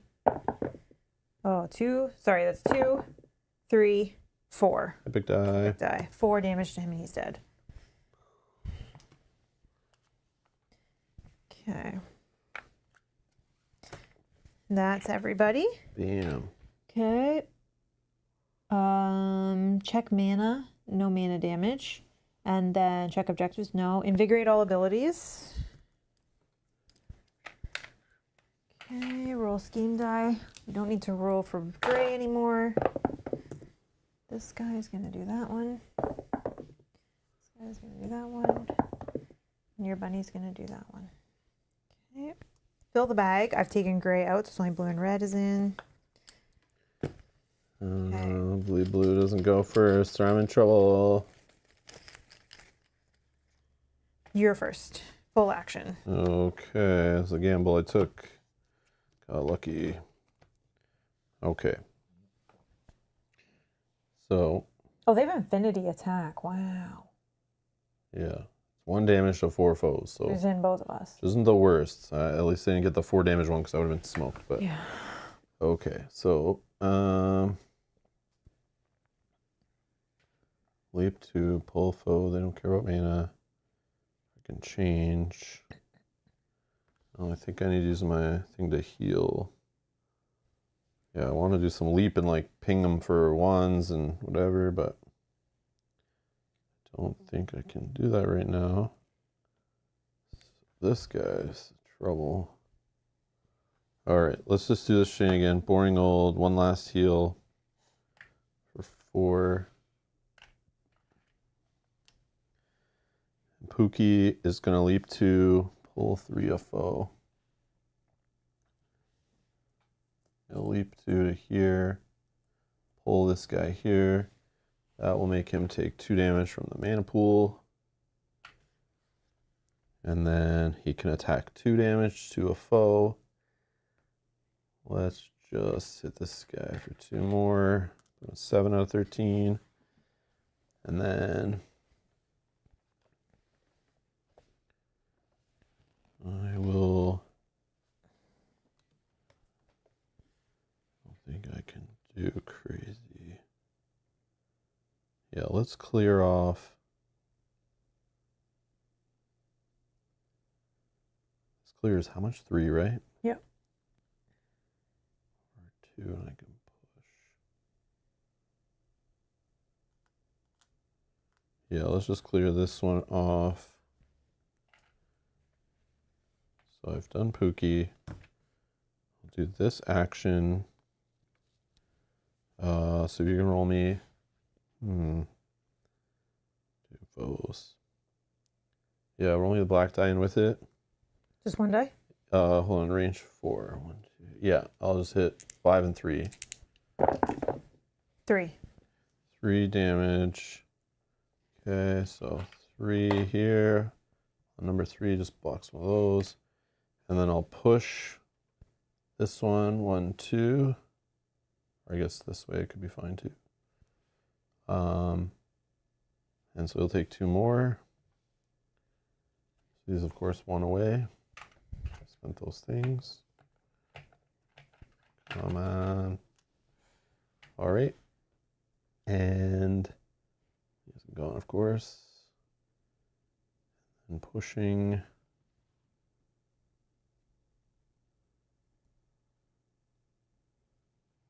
I don't know. Whatever. And then I have 1 more, which I will just. Oh, yeah, I should put 4 on here. Could clear this off, range 5. Could do this for 5. Yeah, let's just use this.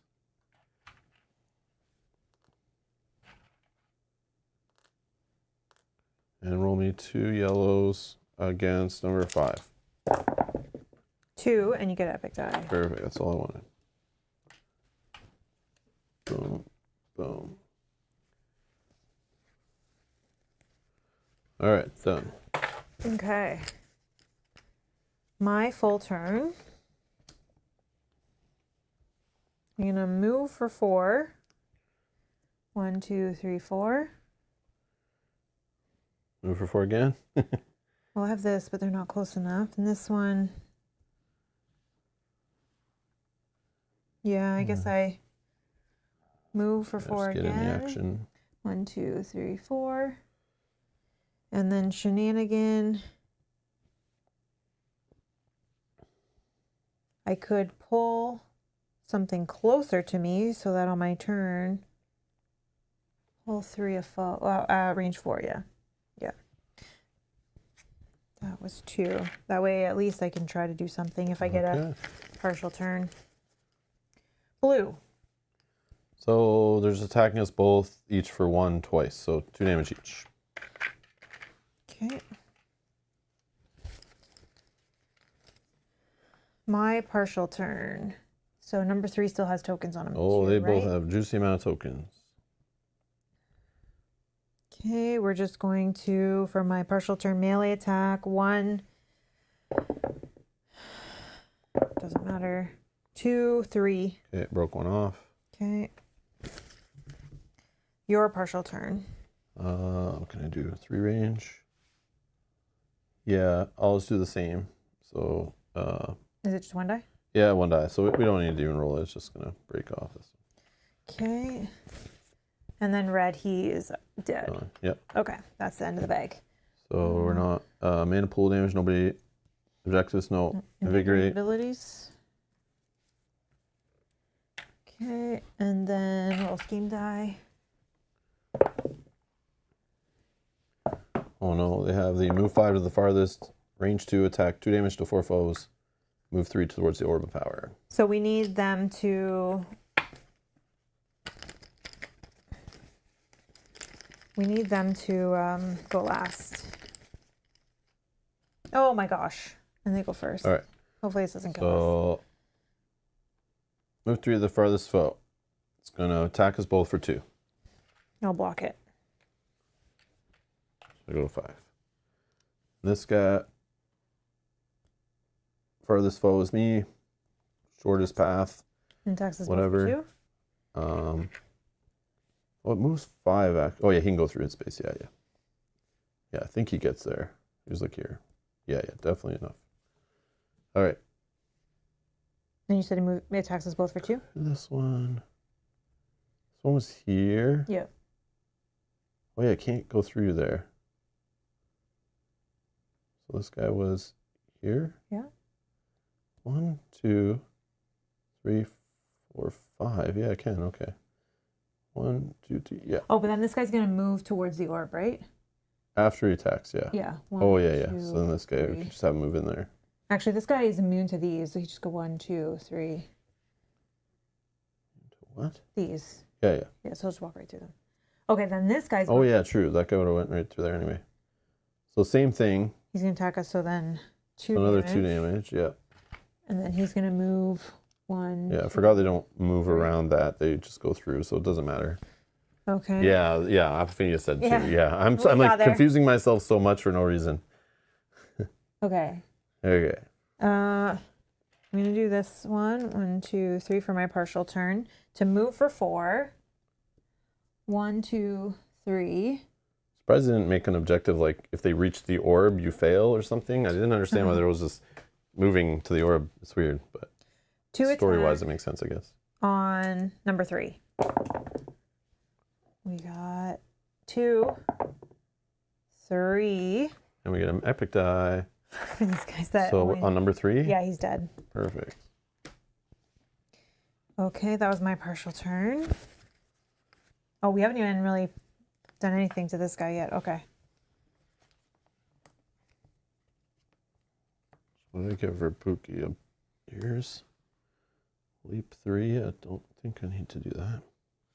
So let's shenanigan. Let's change Pookie's die. 1, 2, 3, 4, 5.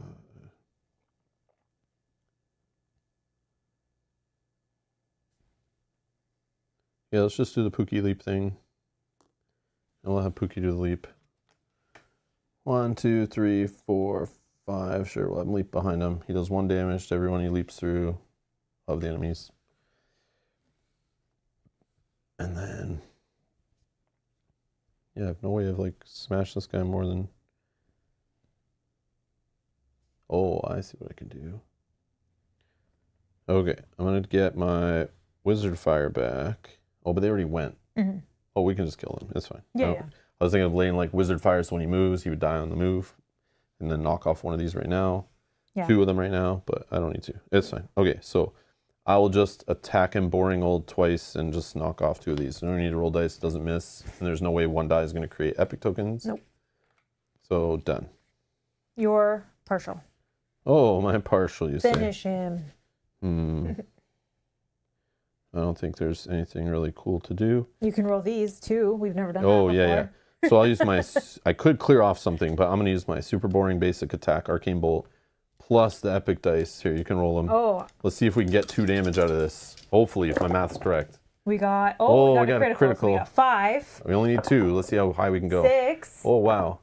7, 8, 9. 9 damage. 9 damage. That's how these dungeon crawlers work. When you only need like 1 point of damage, that's when you roll the best. Boom, we got him. Dead. Rob's theory proven. We win. So, epilogue. So, flesh crafting and all that is impossible, eh? Says Eve with a smirk. It's widely reputed to be so of Zot, but clearly the Magio historians were wrong. And that makes what we discovered here all the more alarming. Deidre wanders through the aftermath of the battle, taking breaks from taming her staticky hair to imbue your wounded companions with the benefit of Elena's healing.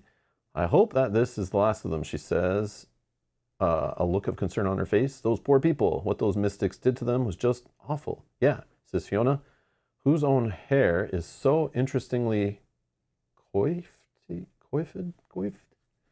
that the static of the orbs can't do much more to it. That was brr. Don't worry, shouts Skirky from somewhere on the other side of the room. I found something that'll raise all your spirits quite a bit.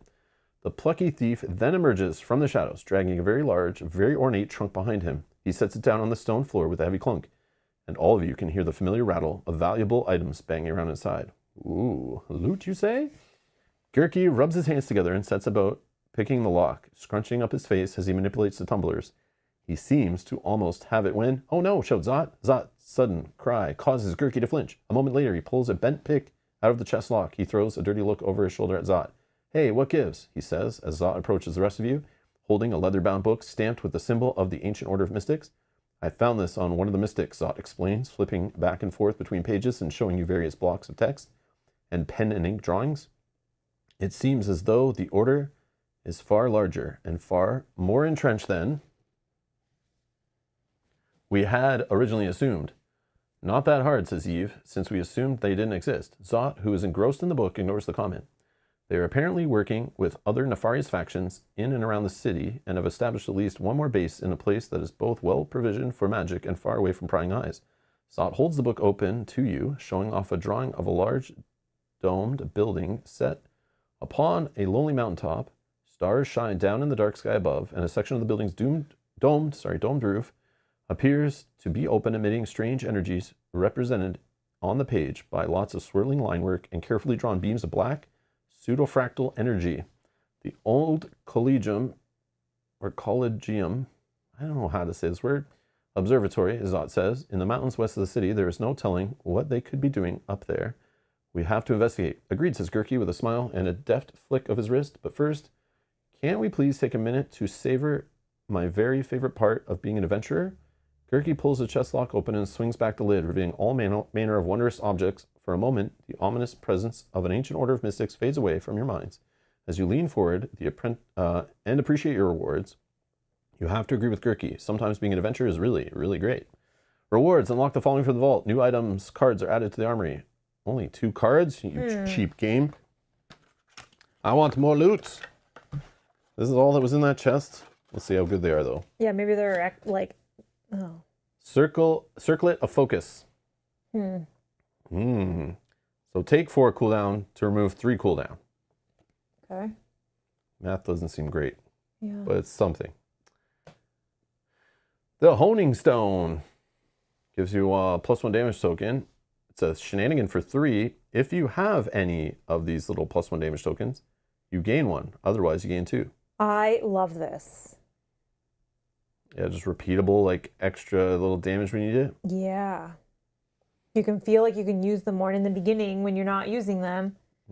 Huh. You can build them up I a little like bit. it for my multi-attacks where I can hit multiple things. Yeah. Like, I think I can have, like, Pookie when he jumps on their heads, I can spend them to make it do more damage. Yeah, Honing Yeah, Stone this seems is pretty awesome. good. I think this is definitely a good Yeah. ability. Much better than the other one. If this was like a cooldown 2, or if it was a shenanigan, I would take that. I think it's still cool. Like, I could work with that too, just to be able to just clear off an ability pretty much every round. Yeah. And then I have other symbols I can take, or other tokens that could just clear this off quicker to then invigorate something else. It's like, yeah, it's a cool little fun time management little puzzle you can create there. Interesting. Little engine of hourglass token adding and clearing. Clark's asking, would you recommend getting this game used, or would it be a nightmare organizing everything once it's all been open and played through? It depends how people store stuff, but usually when I get a used game, I'm going to create my own storage solution for it. If most of the time it comes, it's just all in baggies. Like, people just sell the games like this, they just throw it all in baggies. They don't care how you're going to get it, unless they had like a custom insert or something, but they would usually let you know that and charge you for that. But having it all punched out already, they're probably just going to throw it all in separate baggies. At least the walkthrough in the book tells you what tokens you need, shows you pictures, here's what you're using, and you can ignore everything else.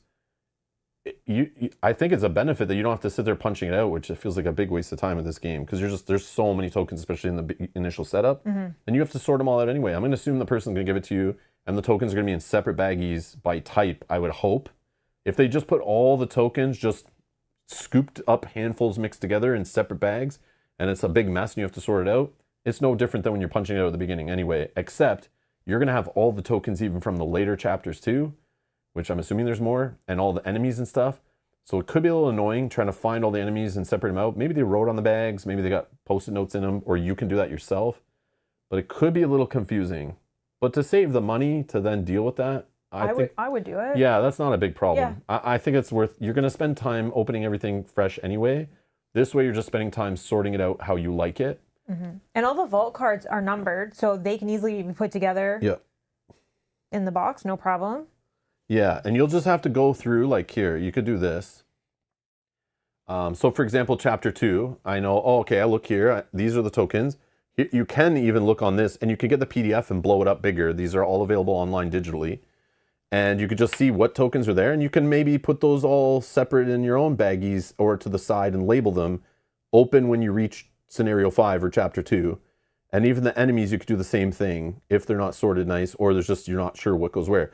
But either way, I would do that original sorting, is try to sort it my own way to simplify what's there at the beginning. Otherwise, every time you're going to be setting it up, you're going to be like, okay, I need these enemies. You're going to be searching through bags and bags and bags of all the different standees trying to find these monsters. And again, that will just take you time to set up each scenario, a little extra time if you don't do the setup all up front.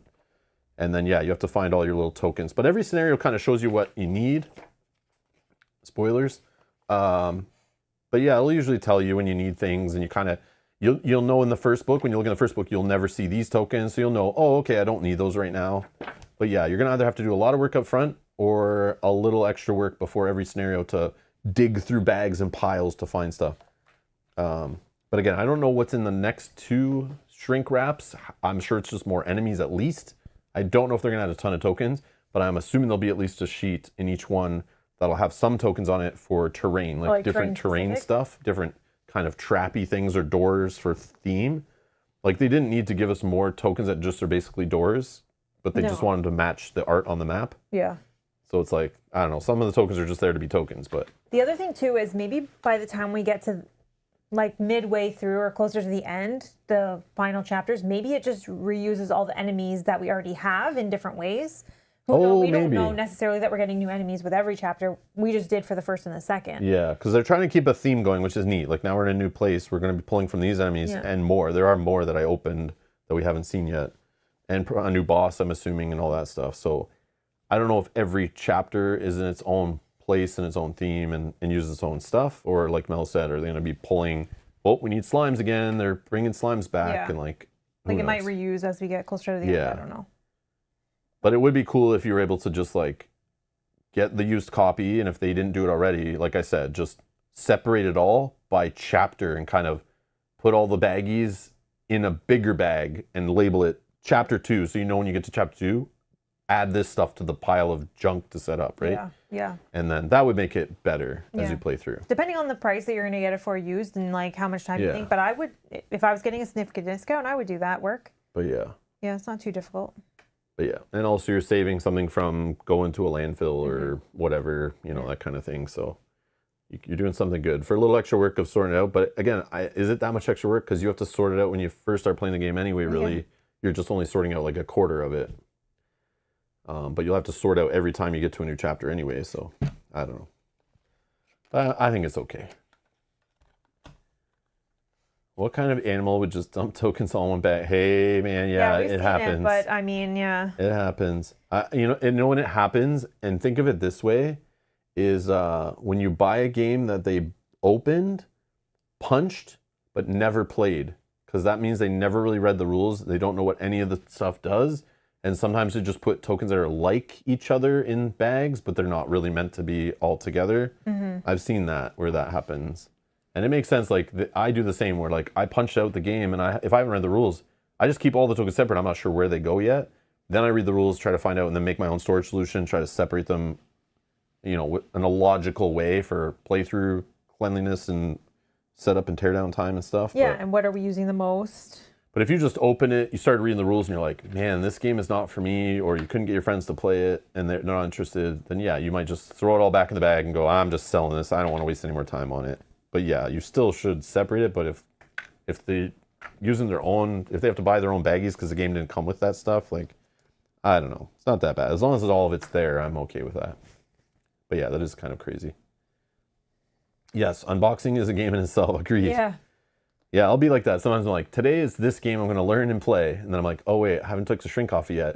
So it's like, I open it. Then I start punching it. Then it's like, man, this is taking too long. I'll come back to this one later. So now what I do sometimes is if I'm like, I think this is the game I'm going to play soon-ish.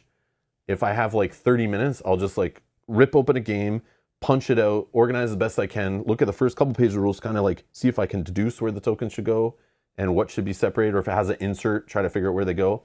And then just put the box lid back on and set it aside. So now when I want to play it, all I have to do is read. It's already set in there. It's already been unboxed, so I don't have to go through that process. Yeah, it's halfway done. Yeah, so it just feels like I've eliminated that step. Because, yeah, I've noticed that'll like definitely block me a little bit and annoy me. How did you like your new character today? It's interesting. It's a little puzzle. I can see why it's considered more complex. When they were talking about characters at the beginning, I think this was one of the ones that they rated was like a higher complexity. But I do like the little, I'm not a fan of having companions. I'm not a fan of obviously it being tied to a random thing. Yeah. But having the shenanigan just be like, I can change it to whatever I want.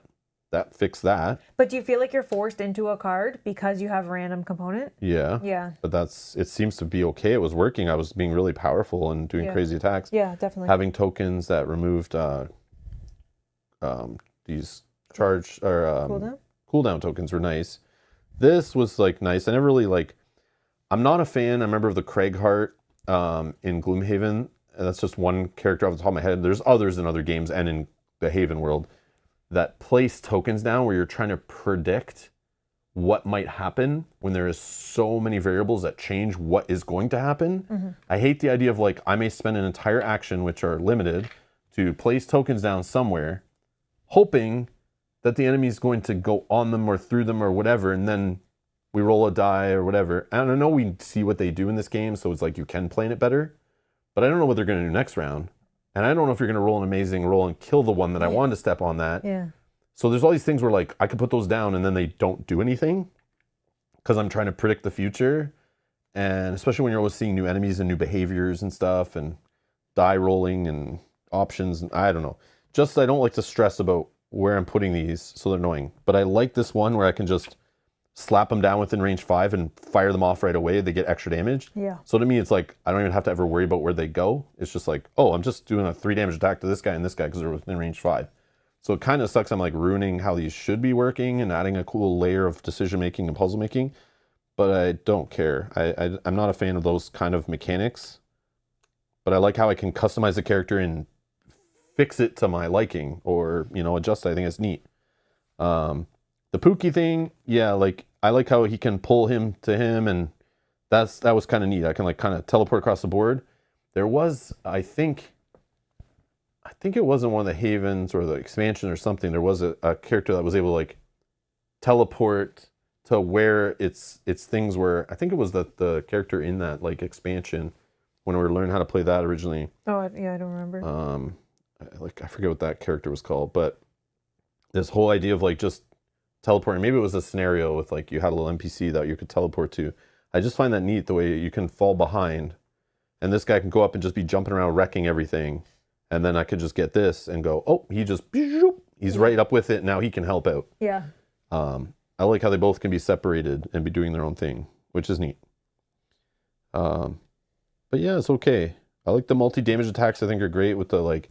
If we're gonna see more of this shields and these toughnesses, if I have ways to just hit a whole bunch of enemies in a line kind of thing, Yeah. I like that's great.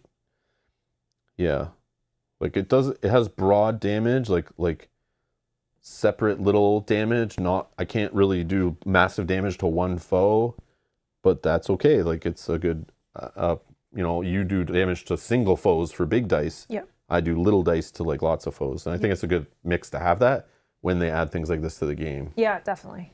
So, And yeah. the shields, even like getting through the shields. Yeah. But the game in general is fun. So like I think any of the characters, like you can make it work and you can find one to your playstyle. And the cool part is you can even mold one to your playstyle by what items you choose and what abilities you pick, which is, I don't know, I think they did a good job with that so far. But again, I've only played 2 characters. Technically, we've seen 4 in action out of the 6, I think. Yeah, there's the Illusion Girl and then the Rogue, okay. Gurky. Okay. We haven't seen. And I don't know if I even care to try them, but I'll try them out once. We'll see, but yeah. Oh, a Frosthaven character that you didn't play can do that too. Oh, okay, yeah. I feel like I've seen that in a Haven game where that happens, where you can like teleport to your like little, your little illusions you make or that kind of stuff. Like, you plan on continuing the entire campaign? So far, yeah. I want to play more of it. I'm fine with it. Again, like this only takes, even with learning new characters, we went over our new characters, picked our items, read new enemies, new scenario, new tokens, a few new rules, whatever, not big. Still just played through the whole thing in 2 hours. Yeah, and I have found that most of the scenarios have been that. The only problem is you're not seeing before that.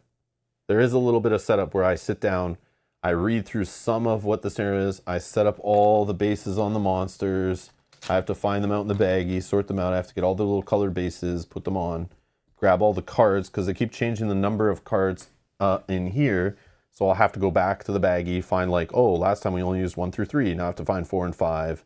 And, or we only used 1 through 7. Now I got to find card number 8 and add that into here. And just sort those out, sort the enemies out. Technically get the character out because I had to switch a character. I had to read through some of the character's rules, but that's only in this case. If it was your character, it was like no rules. No, they're basic. So yeah, if you're going to change your character off, and that adds a little bit to the setup. But again, just like laying out the board, like unfolding it and laying it down, and boom, the map's pretty much set up. And then put like door tokens on it. It's not bad. Even cleanup, like it's pretty much done. We just put our characters away and like technically, we have to like unsort those. But. I gotta clean it up today. But if we were playing again, like if we weren't playing another game on the table between, sometimes we're pulling from the same enemies, so I just need to like remove a couple bases or add a couple more to the pool. Switch them up, yeah. And they usually keep the same color, which is nice. But yeah. So Adam, it was you that was mentioning it. Yeah, someone else mentioned this to me like a year or 2 ago. But yeah, so it was you mentioning it too. But yeah, someone mentioned this to me, maybe multiple people. When it was on crowdfunding, it was mentioned to me. I remember someone mentioning it to us around Gen Con time one year. Because I remember like even walking by the booth and being like, I don't know, we already bought a bunch of games. Do I want to buy the game with this like kind of childish cartoony art? Not really. I don't care. But then, yeah, we finally sat down and looked into it. And I was like, oh, I can actually buy a copy at one of our local game stores. And I was like, let me read up on this. What is this game exactly? And when I found out it was just Gloomhaven Light, kind of. Like it's just a copy of Gloomhaven, but in their own world, and like trying to simplify it and remove all the not fun stuff from a dungeon crawler is what they said, and keep all the fun stuff just makes the game more fun. I don't know if that's true, but it still is pretty fun. But yeah, it looked like worth the shot. I was going to get it, play it a few scenarios, see what I thought. So far, yeah, it just fits right in with all the campaign games like this and dungeon crawlers we like. Mm-hmm. I have no reason to stop. There's not too much story. I haven't found any really typos or game-breaking stuff in any of the booklets that are making me want to blow my brains out because I'm just interrupting my play trying to figure out how things work. It's just pretty straightforward, and it's like, I don't know, they just did a pretty good job. Yeah, I don't know. It's pretty good. Pretty good. But again, I've done that thing where I've judged a book by the cover before, where I've not bought a game because how it looked, and then people recommended it, and where this falls in with me reminds me of the exact same situation that happened with the one that looks like it was designed by someone on drugs. The pink one? A pink, purple, whatever, yellow. It's like Dungeon Degenerates or something like that. Or what's that? Is that it? Is that I don't remember. Something like that. Somebody will know. The name. But that game, Wacky Tobacco, I would never buy that game ever based on the looks. Dungeon Degenerates, okay, that's it. What it's called? Same thing, where I look at it and it's like, I know it's in the genre, I should like it, but I am picky and I can't buy every game, so I got to decide to knock some games off the list based on small things. Picky, superficial things. Yeah, and I just go, the art doesn't appeal to me. I saw just a lot. I saw it spread out on a table at Gen Con, and it just didn't look like great table presence. Next. Could be have the best mechanics ever, it could fit me perfectly, and I will just avoid it based on that. But I love how we play live, and people get to know us over the years, like Adam, and then they're like, Rob, you really should check this game out. And I'm like, all right, I'll do it. And then I check it out, it's like, okay. Because I know this happened in the past, where I've judged a game by its aesthetics. Mm-hmm. Or even by like a few... by its meeples or just even some like, I hear a game is, the rulebook's bad, the walkthrough's bad. It doesn't have a good reference. It doesn't, they're printing a second version of the rules to fix a bunch of systems that were broken to make the game more balanced. And I'm like, that's enough for me to avoid it. I don't even need to touch that game. Screw it. Not even worried about it. Yeah, I'll just pick it based on that. Yeah, Sentinels of the Multiverse. Yeah, same thing. Has some low quality art, especially first edition, but I play that game a lot. Yeah, we played that game too. Ended up being a pretty solid game. Not my favorite superhero game, but it was fine. And definitely, yeah, the new edition looked way better. But same idea, where I'll just look at that and I'm like, I could play Marvel Champions, which has Marvel characters on it. They use professional artists, like high quality art on it. Marvel license. Everything just looks quality about that game. And then, yeah, you look at like Sentinels Multiverse and it's like their own cartoon world, their own fake heroes, like their knockoffs. And like, I've never heard of these people before. I haven't played 27 of their games before. And it's like, I'll just pass. But then we played it and it's like, okay, I see why people love it. And it's fine. So yeah, sometimes I just need a push and to like just open my mind a little bit and try some things out. And that's how I find some of my favorite games. And it's great. That's why I love this hobby. Not everyone can hire the best artists in the industry or afford them, or they're not available. There's only so many great artists in the industry, right? So they can't all be working on every game at once. The other thing is we don't want to play games over and over that all look the same either. True. Yeah. Yeah, it's nice to see someone else's interpretation of a fantasy world in this case, and I don't know, it looks cool. I don't know about you, but for me too, once I start playing a game, I kind of forget about it. Exactly. And I'm just playing through the mechanics of the game, and I'm not thinking about what the art looks like. Exactly, and that's the whole judge a book by a cover thing, where the cover you think it's this, and then you start reading the story, you get into it, and like, who cares what the cover was? Yeah. Now you're like in this world, loving the characters. You want to know what happens next. Yeah, you're just having a good time. Yeah, same thing. The definitive edition. It's simpler Marvel Champions. Yeah. Not better. Anyways, just kidding. All right. So yeah. So that's going to be it for scenario 5. We made it. We made it to scenario 5. It was a little bit close. I think I need to like just think about my character. I'm still going to play the same character, but the abilities I take, maybe I might switch some things around. I might change it too a little bit. You have to try it, right? Yeah, I had to try it to see like how it would work. But the cool part is we have 25 scenarios total to like, that's what I was thinking, to try characters. At least a couple scenarios with each character to like tweak it and change it. Mm-hmm. But then the problem is if they start giving more cards and abilities later to those heroes, then you want to go back and like try other heroes and like, yeah, I don't know. It's kind of neat how it doesn't matter who you're playing. I think it's neat. Mm-hmm. And supposedly it seems to be balanced. Yeah. I don't see how my, playing the last character, which was like a range healing, ping damage kind of character, should be a support character in games that you shouldn't play at the 2-player count, but in this game they just work. So I'll give them that, where sometimes it doesn't feel that way in other dungeon crawlers. Where like if we play 2-player, it's like one of us needs to be the tank and one of us needs to be like a damage dealer, and that's it. We can't play the healer or the one that moves things around because they're too squishy or whatever. You need to play them in a 3 or 4-player or 5-player game. So I seem to be doing a good job with that so far. I don't know if there's a weak character or not, but we'll find out, I guess. And this does have a solo mode. I was looking at a little bit, and it has like companions you can choose from. So you have like, you could use Pookie as a companion who does have health. Oh, I see. And he has his own little card and abilities and stuff. And then there's another one that's like a little token in the game. I don't know what it was, but yeah, that was kind of neat. Adam, I remember seeing that at Gen Con, and then I just never heard about it after and kind of just never cared. I'm curious your thoughts on it after you play it, though. I was going to just wait on that one and see, but yeah, I think I saw it before it was even like finished. And it looked okay, like it was neat, but I don't know. I was like, I'll wait to see other people play it and see how it ends up being in the final game. But yeah. No rush to play it though. Also, the anime-like art style of Tales of the Red Dragon Inn didn't see that weird to me since I watch a lot of anime. True. Yeah, and if you watch a lot of Saturday morning cartoons, that's also fine. But yeah, it's not weird. It's just everyone has different art tastes. So when I look at most games, I'm looking. I know it's boring, and I'm just that way. But I look for stuff that's like looks professional, looks like money was spent on it, and I'm looking at it and going, that looks cool. But like again, that's a thing that's specific to everybody, right? If you just love cartoons and anime, this like box looks sick. Like it's fine.